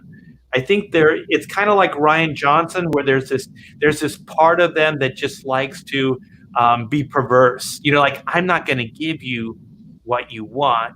I'm going Right. to give you something different. I'm going to subvert your expectations. Like a little kid that's just pushing the envelope with his parents. And if they get away with it, then they're just going to keep doing it. So yeah, I think there's a little bit of that with Snyder, and I'm not saying that he's a bad director, and I'm not saying that Ryan Johnson isn't necessarily a bad director. Although I haven't seen anything good that Ryan Johnson has done. I think that Knives Out or whatever, some people like it and praise it. I Hmm. haven't seen it yet. But what was that time travel movie that he did? Looper. That movie's not good, man. The subplot of that, the girl, the mother and the kid, Hmm. that subplot is way more interesting than the Bruce Willis. What's the other actor's plot line? Joseph Gordon-Levitt. Yeah, like that stuff was really bad. And you know what? Whoever did the makeup on that Gordon Hmm. Levitt guy, oh my gosh, it looks like Party City stuff, like like the fake nose and the eyebrows and all that stuff. Right. It looked really bad. Speaking of makeup, I remember you had mentioned that something about Martian Manhunter earlier in the stream, and I was wondering because I had heard different things about after Batman versus Superman and Justice League had come out and both had really underperformed. I had heard rumors that Martian Manhunter was in Snyder's Justice League cut and that he had been set up earlier, and so there was rumors about which character was going to be revealed as Manhunter, and in this, I guess in this commentary that Snyder did yesterday, he revealed that it was that actor Harry Lennox.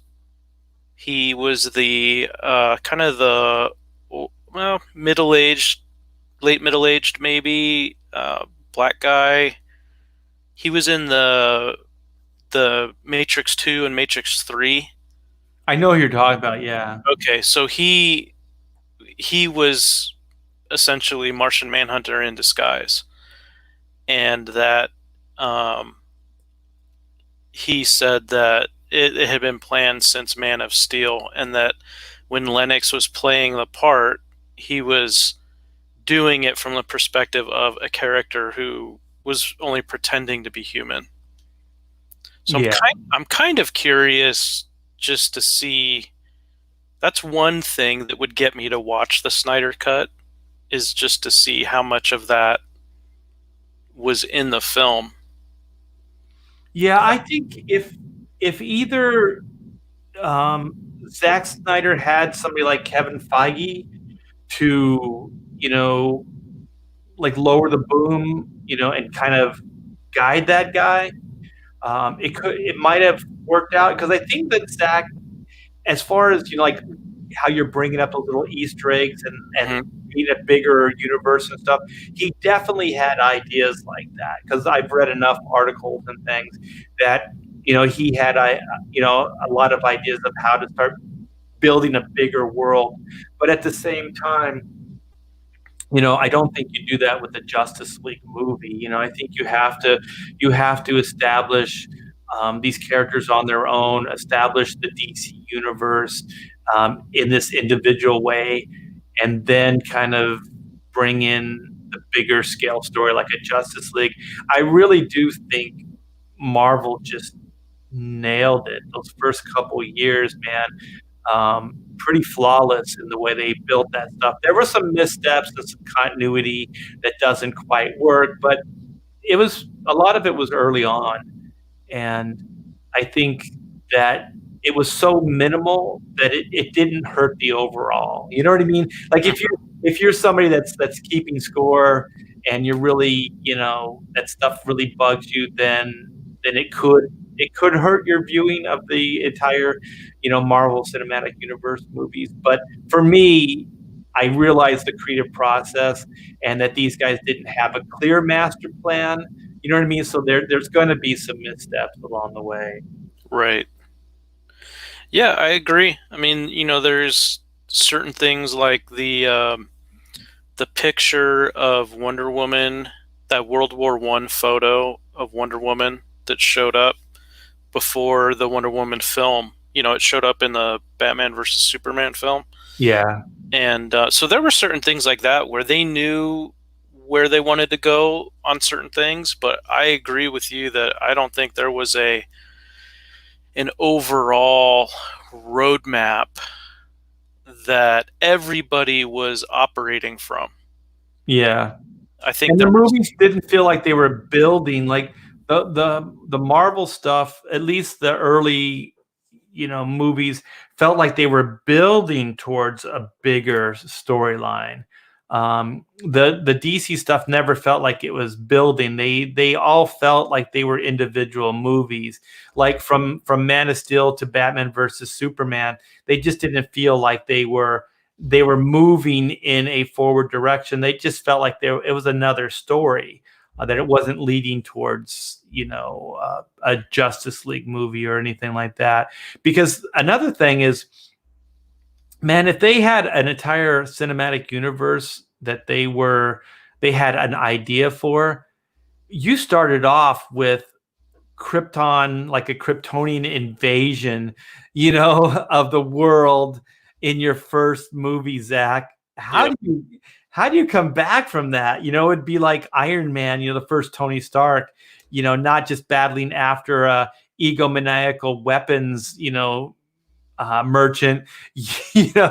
It's actually, Loki and Thanos invasion. right, It's like you got to tell the smaller stories first, because the smaller stories are interesting, and then build up to the big alien invasion story, because the only way that DC is going to be able to top themselves now is another alien invasion story. Like that's why I think the last Avengers movie, which one was that? Was that called War? Infinity War. Infinity War. Like the setup was good. I liked the setup, but the Mhm. war itself wasn't that good because you'd already seen this. There was just more of it. You know what I mean? Like Yeah, you've seen this in three other movies. Then it just became kind of, and you've seen Lord of the Rings, so you've kind of seen this stuff cinematically, so it wasn't all that cool, and it was just kind of it turned into this epic generic fight scene. It didn't seem like there was anything personal at stake, or characters that you wanted to see like this personal things resolved, or you know what I mean, the human aspects of the battle weren't there, and I think that those are what makes these things interesting, but they weren't there. So I don't know. I was asked earlier on in the chat, like the Marvel universe or DC universe, how would you do it? I think I would do it like the Marvel universe did. yeah, I heard you talking about that, and I agree completely. I think that they really understood that if you got people invested in the individual characters first, then you could get yourself to the point of the first Avengers film where everybody's origins have already been covered, and you can just get into how the team forms. Whereas I thought you made a great point earlier when you were talking about with Justice League, they had to introduce Flash. They had to, give him a backstory. They had to do the same for Cyborg. They had to do the same for Aquaman. so much time was spent just setting up those characters that when it got to the rising action part, where the storytellers are supposed to be ramping up the conflict and getting the audience to a point where they're anticipating a big showdown, it just seems like there was so much filler in that movie before you get to the big conflict that I don't know. It just I thought that structurally the film had a lot of problems. Yeah, and I think that your heroes are only as good as your villains. Hmm. And when you have so much screen time given to these other aspects, you don't have time to develop a villain. And let's face it, that Steppenwolf character was not. I mean, you talk about a cardboard character. That character had no dimension at all. Yep. Like the flying monkeys in Wizard of Oz had more personality and depth than Steppenwolf, who was the main villain. He was just a powerful guy that was hard to stop. That's Yeah, the extent of it. that was it. And his swarm of what were they, parademons? Yeah, the flying monkeys. Yeah. Yeah, I mean that literally that's all they were. So the I don't know, and I also thought that they tried to shoehorn too much of. And again, this I'll be fair to Snyder and recognize that this was two different films kind of squashed into one. You had Snyder's film and you had Whedon's film, and so I'll acknowledge that again. But at the end of the day, you had the whole thing with the mother boxes and trying to explain where Steppenwolf came from and all of that, and it was just too. It was another example of trying to fit too much into too short of a time frame and not giving the audience enough time to really absorb it, process it, and care about it one way or the other. Yeah, it was too much, too soon, too fast. I'm going to ask the chat. I'm going to ask you, Joe, because we should start wrapping it up. But are you looking forward to this HBO Max, a possible Snyder cut of Justice League? Me personally, not at all. You really not even curious to see the train wreck? If I didn't have so much other stuff going on, I probably would. Just to see, like I said, I would have been curious to see maybe what they did with Martian Manhunter. But I got to see Man of Steel and was disappointed. I got to see Batman versus Superman and was disappointed. So I'm not sure that Snyder's Justice League cut would leave me as anything other than, if I had seen it the first time around, I would have been disappointed. If I see it this time around, I probably would say, yeah, that seems about right for him. Yeah. I mean, for me, actually, I'm kind of looking forward to it, actually, because there's one thing I learned from, like, you can learn from good things. You can learn from bad examples, right? So there's one thing I learned from the Justice League movie is that if you ever find your character just spewing out generic bullshit that is not character specific, then you're not doing your job as a writer. So if you go back and you listen to every word that Steppenwolf character says, they could apply to any generic villain. Like they're not, it's not specific. They're just kind of generic, like, you have crossed the wrong person, Justice League. Yeah. Or you have not seen real power until you have seen me. You know what I mean? Like all these like really generic things that aren't character, aren't story. They're not specific to anything. And when Taylor and I were working on Black and White, we kept forcing ourselves like, no, that's too generic. These things all have to pertain to the character or the situation somehow. Otherwise, it's missed opportunity for the character to grow, because you only have so many moments and beats, that a character is in your story. So you have to use every little piece of, like if it's a comic book page, or if it's film, I guess film.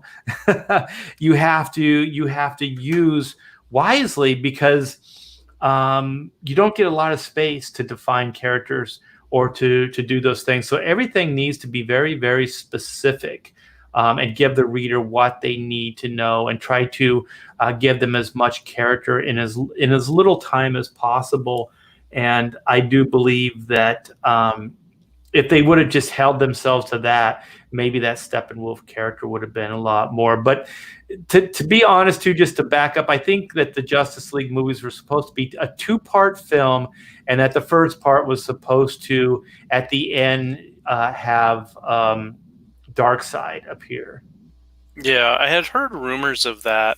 And I know that with Snyder, that whole Batman with his post-apocalyptic vision, I know that he was talking about how he had planned for Superman being infected with Darkseid's anti-life equation, and that essentially turned him bad. And then I don't know, I guess Superman would have done Darkseid's bidding and destroyed mankind and all of that stuff. Yeah, that's what we want to see, Superman being used as a tool again, and turning bad. Exactly. Exactly. So Yeah.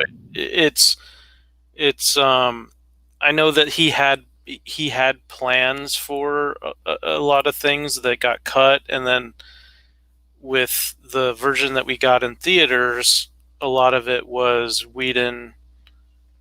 I mean, from what I read, he reshot about 80% of the movie. Yeah, there was a lot. Yeah. So they're at the end of the day, Warner lost hundreds of millions of dollars on that film. Yeah, maybe they'll make it back on this HBO Max. But Victor says, I think he's in agreement with you that the Martian Manhunter thing could be interesting. But I want to see it. I actually want to see it, and it might be because I'm really desperate right now for something like this. Some kind of sci-fi action adventure superhero story, and I think I'm just bored right now. So, in a strange way, I am looking forward to this. I'm gonna try. Hey, um, Thunderbuns, why don't you talk a little bit? I'm gonna try to get my camera to work again. Okay. Yeah. So yeah, I'll kind of go back to some of the other things that Snyder was talking about in the article, where he was saying that, I don't know, one thing that I thought was, I don't know if I would say it was strange, but he was saying that he doesn't, you know how in films art they'll have a shot list like for the day. Yeah. So they'll break down how many shots that they're going to try and get to that day, and it's all tied to budget, and they've got X amount of dollars, and so they have to get certain number of shots for that day, or else they fall behind. And of course, if you fall behind, then that equates to dollars spent and all that. So he was saying that in his commentary, he's not a big fan of the shot list, and that when they're shooting, he encourages the crew to look at storyboards instead of the script, because I guess he redoes storyboards on the fly, and then he wants to shoot from that. And it seems to me like if you're a budget-conscious producer and you've got a director who is essentially ignoring the shot list and just changing and storyboarding as he goes and changing storyboards as he goes, you could find yourself running over budget, before you even get to the editing phase, where you realize, oh crap, we don't really have a film here. We need to bring someone else in. Yeah, and the thing is, maybe he just didn't have a good script. You know what I mean? Like, That could maybe, be. yeah, he just didn't have a good script and was kind of tweaking, on the fly, which is another problem. I'm sorry, like movie studios, you need to get a good working script before you put these movies on schedule. They're putting these movies on schedule for their shareholders, you know so the shareholders can start investing and get excited about things in the future. And I think they need to get a good script first and then put it on schedule. It's way too much pressure to put on the creative team to create something great on the fly. Like Ryan Johnson's first script, first what do you call it, draft of Star Wars, and then Hmm. I think the Star Wars 9 was kind of done on the fly.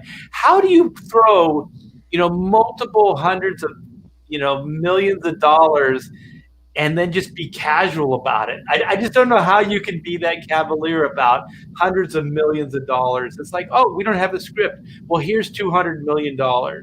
Make me a movie. Oh, really? How do you Yeah, do? I don't know, and the fact that Kathleen Kennedy did that repeatedly with the Star Wars films, it not only do I find it astounding that a head of a studio would do that, but she, of all people, came up in the industry as a producer working with Spielberg and George Lucas and saw over and over and over how much planning went into those films. And Yeah, to just get have the keys of the kingdom in her hands and then hand them over to Ryan Johnson, or first it was JJ Abrams, and said, you have to kill off Luke Skywalker and you have to have a female be the lead character. And I don't care what else you do with it. Be yeah. creative. I mean, And to be honest, like as far as that movie is concerned, there was another writer, I can't remember his name, that she put all her hopes into even before Abrams and what is the screenwriter that came in and did that? Force Awakens. He's the guy that Larry wrote, Kasdan. yeah, yeah, Kasdan.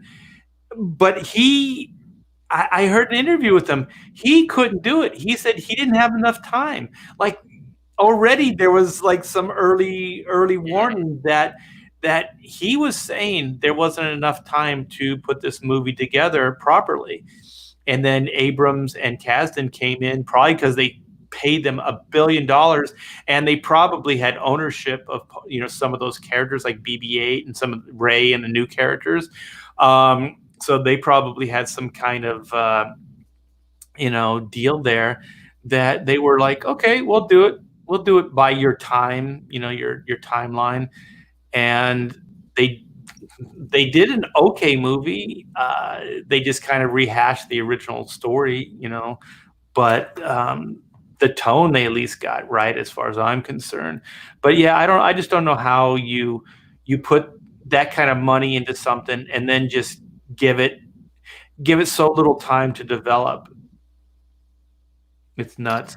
Well, I'm gonna get into. Sorry, I'm gonna get into some of these chrono drawings since I got my camera working here, and I just wanted to show you some of the work in progress stuff. So if you guys are coming in late, I was showing off some of the doodles, and these are work in progress drawings for chrono mechanics. So these are alternate layouts for pages that were not used in the book. This one's pretty cool. And so there's all kinds of little doodles, ships, panel layouts. So in the work in progress sketchbook, some of these drawings will be used. Here's just doodling different panel ideas on a sheet of paper and then light boxing them up later. And I have these. I thought this one was interesting. Like if you guys get this, it looks like a little. It's just kind of like a scribble, but this is the first little doodle of Chrono Incorporated. So even early on, it had like a screw shape. Like there's like a screw, like mushroom top, and then but the ships flew out of the dome part. So the new version, the dome is really the offices and the repair bays, and then this is where like the screw part, The shank. yeah, is where the boom tubes kind of are. So there's all kinds of cool alternate. This one actually comes with a foreman doodle.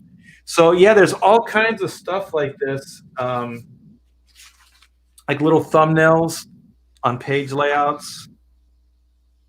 Look at the early time truck. It was actually a truck. So the new one is. That's funny. Yeah, so there's all kinds of fun stuff. So, like this is how it looks in the comic, but in this little doodle, it was literally it has a crane on it and everything. But where is it? There it is, right there. So yeah, there's all kinds of stuff. Yeah, there's just pages, and then let me see if I can find something a little more interesting. There's environments. This is inside Chrono Incorporated. So this right here is that giant dome, and these are the repair bays right here. So just a lot of development, a lot of drawings, a lot of stuff. This is just some of them. Wow. This is all behind the scenes stuff that I've done. There's photo reference for the 50s Cafe. I just keep everything. There's the transformation. There's Johnny Carson. He's upside down. So you can see. So there's all kinds of, and then I have a FedEx box full of stuff as well. Those things are 11 by 17. So like drawings like this. This is on board. This will go into one of the mystery sketch. So some of them are a lot more finished. Some of them are looser. So like the mystery sketch says, you never know what you're going to get. So you could get, like, this is all pen and ink drawing. So this will be in there. But then like some of like looser page layouts or, really rough development stuff will be in there as well. So it's kind of a fun grab bag. Here's the iconic. This will be in there too. So I mean, this is a full-on drawing on illustration board. Yeah, and did you mention to the chat? What's that? Did you mention to the chat the price for these development drawings? Yeah, but you can reiterate. It's only $20, guys. Yeah, so you can add them onto your orders. So this is the King Doug. He actually had a crown at this point. Yeah, I mean, you're never gonna find a price that low for drawings like this. Original artwork. That's awesome. Yeah, this is the back view of the time pack. Here's early Chronomites. Now, did that chrono mechanic get his time pack from his grandfather? And can he take anything he wants out of it at any time? It's magical. It's my grandpa's magic time. Somebody speculated, was it on Pontificators that's the Warlock maybe? Yes, that it's Warlock that she's wearing on her back. Yeah. And so here's the foreman losing his cool. So yeah, there's a lot of fun stuff. There's a lot of playing with different style, because the chrono mechanic style evolved over time. this was kind of this was when it was quantum mechanics. So this is like advertising. I did have like a tentative toy deal. So we were doing some package design and trying to do group shots, different licensing pieces. So those will be in there. I think the one that I settled on and committed to was this. So this is a full-on, Mhm. drawing. This will not be in it though. That's staying here. Yeah, that's a lot of work. Yeah, and some of them are like all like in different like stages. Like this is probably me trying to rework something with tracing paper, like a chronomite. Mhm. So there's all kinds of stuff here. Tracing paper rework. Yeah, I'm trying to find some of the cooler stuff. Here's Caravaggio. Yeah, like Joe said, these are only $20, and they're add-ons, and so some of the stuff will be used in the work in progress. Like this will definitely be in the work in progress. So yeah, I have some alternate drawings of even like the logos and all kinds of stuff, layouts. Yeah, I think it's cool that some of those drawings that people are going to get, they're actually going to see it published in the supplemental book. Yeah, just little studies. And I have one last thing that I want to show you guys before we call it. Here's Caravaggio. It's a me, Caravaggio. It's the me, Caravaggio. Here's like I think this was maybe a cover idea. So just a lot of doodles, a lot of different ideas. There's just a whole slew of them here. So I'm going to go through them and see what's the best, what's the best ones to use. Oh, here's some alternates when it was quantum mechanics. This was from, what were they called? The Richard Starkings Lettering Company. Was it Comicraft? Comicraft, thank you. Yeah. So they did a bunch of different ideas for me, and so then I eventually drew this up, and then a friend of mine who does graphic work then put it together.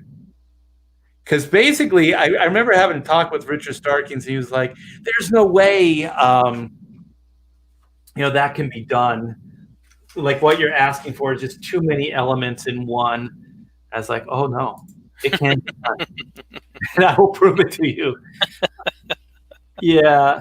So let me see, because I got to do this somehow without getting myself into trouble.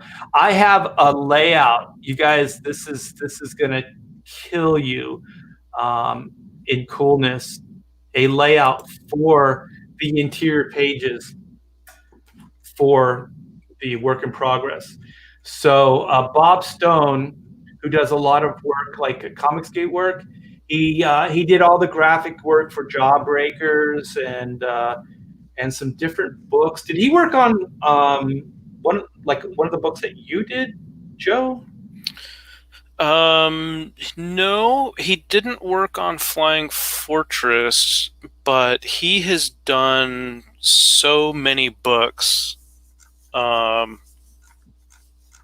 the ones you mentioned, he did. One of his more recent jobs was Psycho 66, that Matthew Weldon is drawing. Okay. And I told him, I said, man, that was a wicked looking logo. That was a good one. But I mean, he's done so many. I couldn't even begin to rattle off a list because there's just too many. Yeah, I don't know. I think you're the one that gave me his contact info. Yeah, I referred him over to you. Yeah, and I really appreciate it. It took a while, but he was very, very busy and he was sick. But this is one of the potential layouts. And it's mostly just the blue, like the main framing that we're working on right now. The images will be probably different than this, but this is one of them. And I'm going to have to, because I don't have a file of this, so I'm going to have to go back and forth between screen share and then setting it up. But it will open up like I'll show you. It'll open up like this. So it's going to be kind of like, I need the camera. Boop, boop, boop, boop. It's going to open up like this. Like a calendar. Yeah, like a calendar or a centerfold. So that's why it's laid out the way it's laid out there. Ooh, I just found this. Early oot. Oot smash. Yeah, that's a hammer. Now that's a hammer. Okay, let me go back. I want to show you the one that I really like that Joe did. I think this is the layout that we're probably going to go from, and you might not be able to tell from the internet the way it is, but this is probably, it's going to have combinations of things, but this will be the main layout. Let me find it here. Yeah. So the logo is going to be smaller. My name isn't going to be on there, so it'll just say Chrono Mechanics. The work in progress in gold in that corner will be gone as well, and then the work in progress in gold on the bottom part will stay. Okay. Yeah. So really, the only difference in the finished one will be that the Chrono Mechanics logo will be smaller without my name, and then the work in progress in that upper right corner will be gone. It'll just be the work in progress on the bottom here. I like that blueprint aesthetic. Yeah, the cover is blueprint too, so it really, like, thematically it all works. And this is going to be narrated by Eugene. I found an image. I got a drawing of Eugene. Where is it? Eugene the Elucidator. The Elucidator, yeah. I'm looking for it. Oh, here it is. Yeah, so I'm probably going to use these images here. I think, yeah, it's this one here. So I'm going to come back. So the first page will probably be this image. So it'll just kind of be this image here. Oh, it's too big for the camera. Here, let me get it. I'll just do it this way. And so he'll basically explain how it all works in the theme, and that he's going to narrate all the drawings and the working drawings and what the thought work was behind each one of the drawings and all that stuff. I think it'll be a lot of fun, and he speaks in a funny way, so it'll be pretty interesting. So this will probably be the image for the first page with that blueprint around it. Mm-hmm. Yeah. So I think I have one more layout that Bob put together. Bob Stone, man, he's so good. When I think I saw these. Yeah. Right, I was like, holy poop. He is really good, and I was having conversations with him behind the scenes because he's going to be my graphic designer for my publishing company, and he's also, I'm going to hire him to do graphic design for the comics.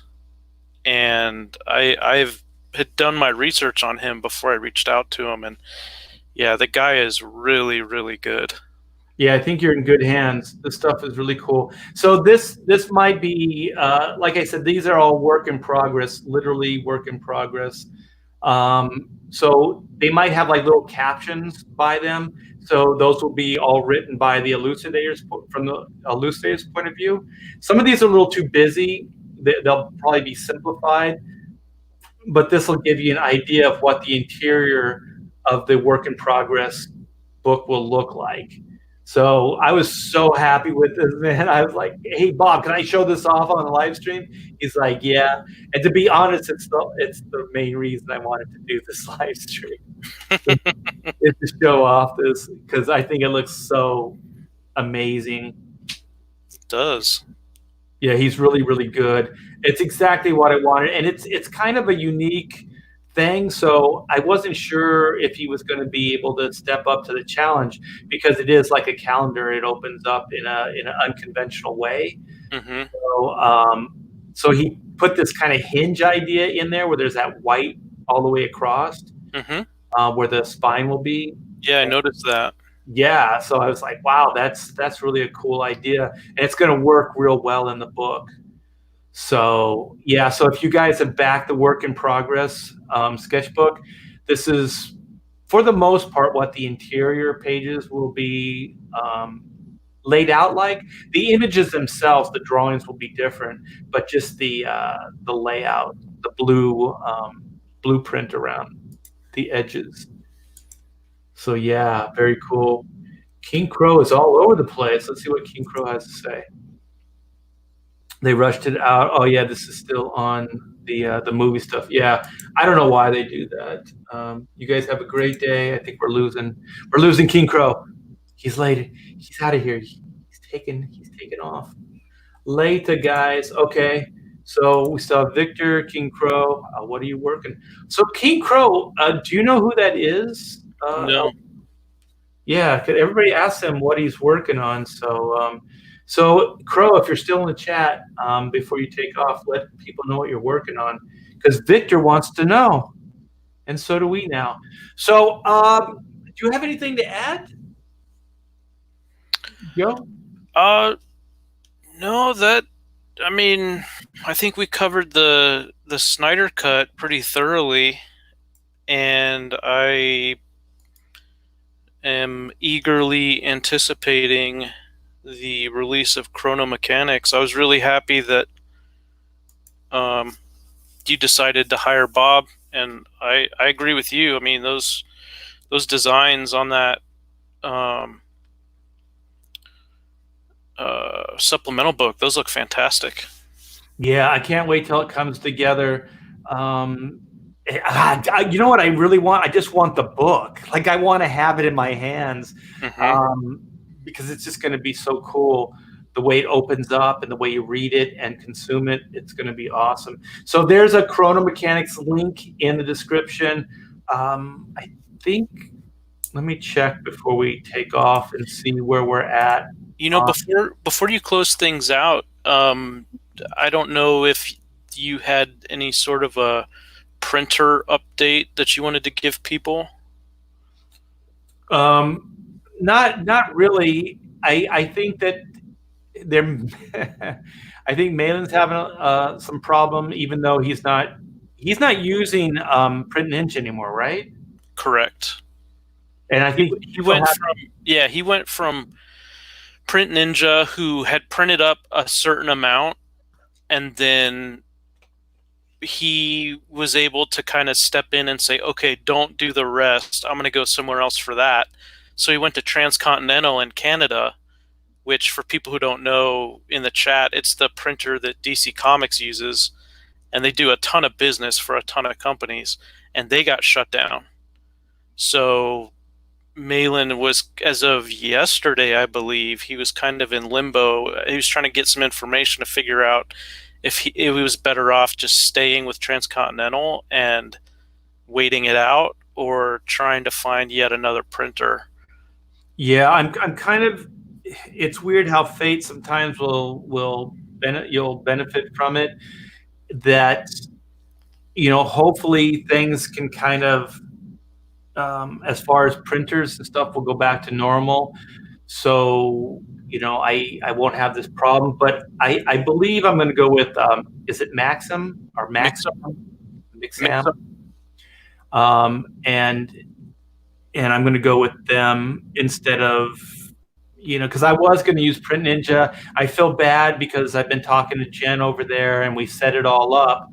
But things being what they are in China and this virus, I think I'm going to go with something more domestic. At least, Yeah. because I'm not sure if they use Chinese partners or if they use other people. I'll just have to look into that. But it's weird because the way I have to work on things is I every day I have things that I have to do. I have a to-do list, and then at the end of the day, I write a to-do list for the next day, and so on and so on. And I try to get through things Yep. that way because I can't project too far into the future because I'll just get overwhelmed. So the printing thing, to be honest, is it's there. I am talking about it. I am looking into it, but it's not a top priority right now. So I got to kind of take care of things that are in front of me first and foremost, and then kind of move my way down the line. So we're at 37, 192, 502 backers. Let me refresh and see. Hopefully we've gone up. Boop, boop. Yes. 37, 212, 503 backers. So thank you very much. I should check to see if one of the mystery sketch went. So we got 17 of the mystery sketches gone. So that's 17 of those drawings. So let's keep it going, please. We're going to be going at least until we go to print. So another month, this campaign will be open.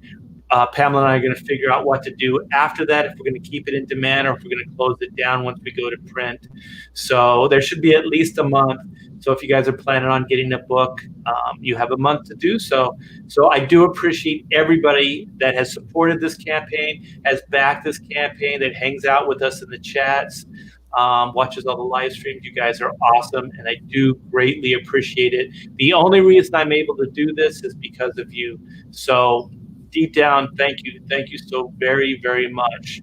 And don't forget, we still have the Vampirilla campaign. Nick would kill me if I didn't mention this. So it's the Vampirilla limited edition cover by Art Thibert. I don't know who that is, but apparently he's got black and white that are 25 years old, and they're celebrating an anniversary. And Vampirilla is celebrating her 50th. He doesn't look a day over 20 in this unique cover. So if you haven't seen this, I'll put a link in when I come back, and you guys can check it out once we're done here. So I think this is the 4th day. No, we're starting the 5th day. So we're doing pretty good. And for the first 3 days, we were trending as the #1 book on Indiegogo. So thanks, you guys, for helping making that happen. And let's keep this stuff going. Going strong, going long, going strong. So, wait a minute. I'm going to do this. What happened in the chat? We won't scroll. Well, I guess I won't put a link in, but there's already a, oh, wait a minute, maybe it was because of that. There's a link in the description. There's a link in the description for Chrono Mechanics for the Vampirilla Black and White campaign, and also there's a link there for the pre-launch Black and White Second Chance campaign.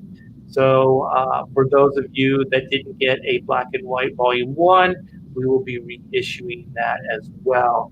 So thanks as always, and you guys take care. Thank you, Joe, for coming in last minute. I know I just kind of sprung this thing on you, but you always have good insight. Oh, it was my pleasure. Thanks for the invite. Hey, no problem. You guys all enjoy your day, and I'll see you soon. I think I'm going on Malin's show tonight, so check that out. So you guys take care. Have a good one.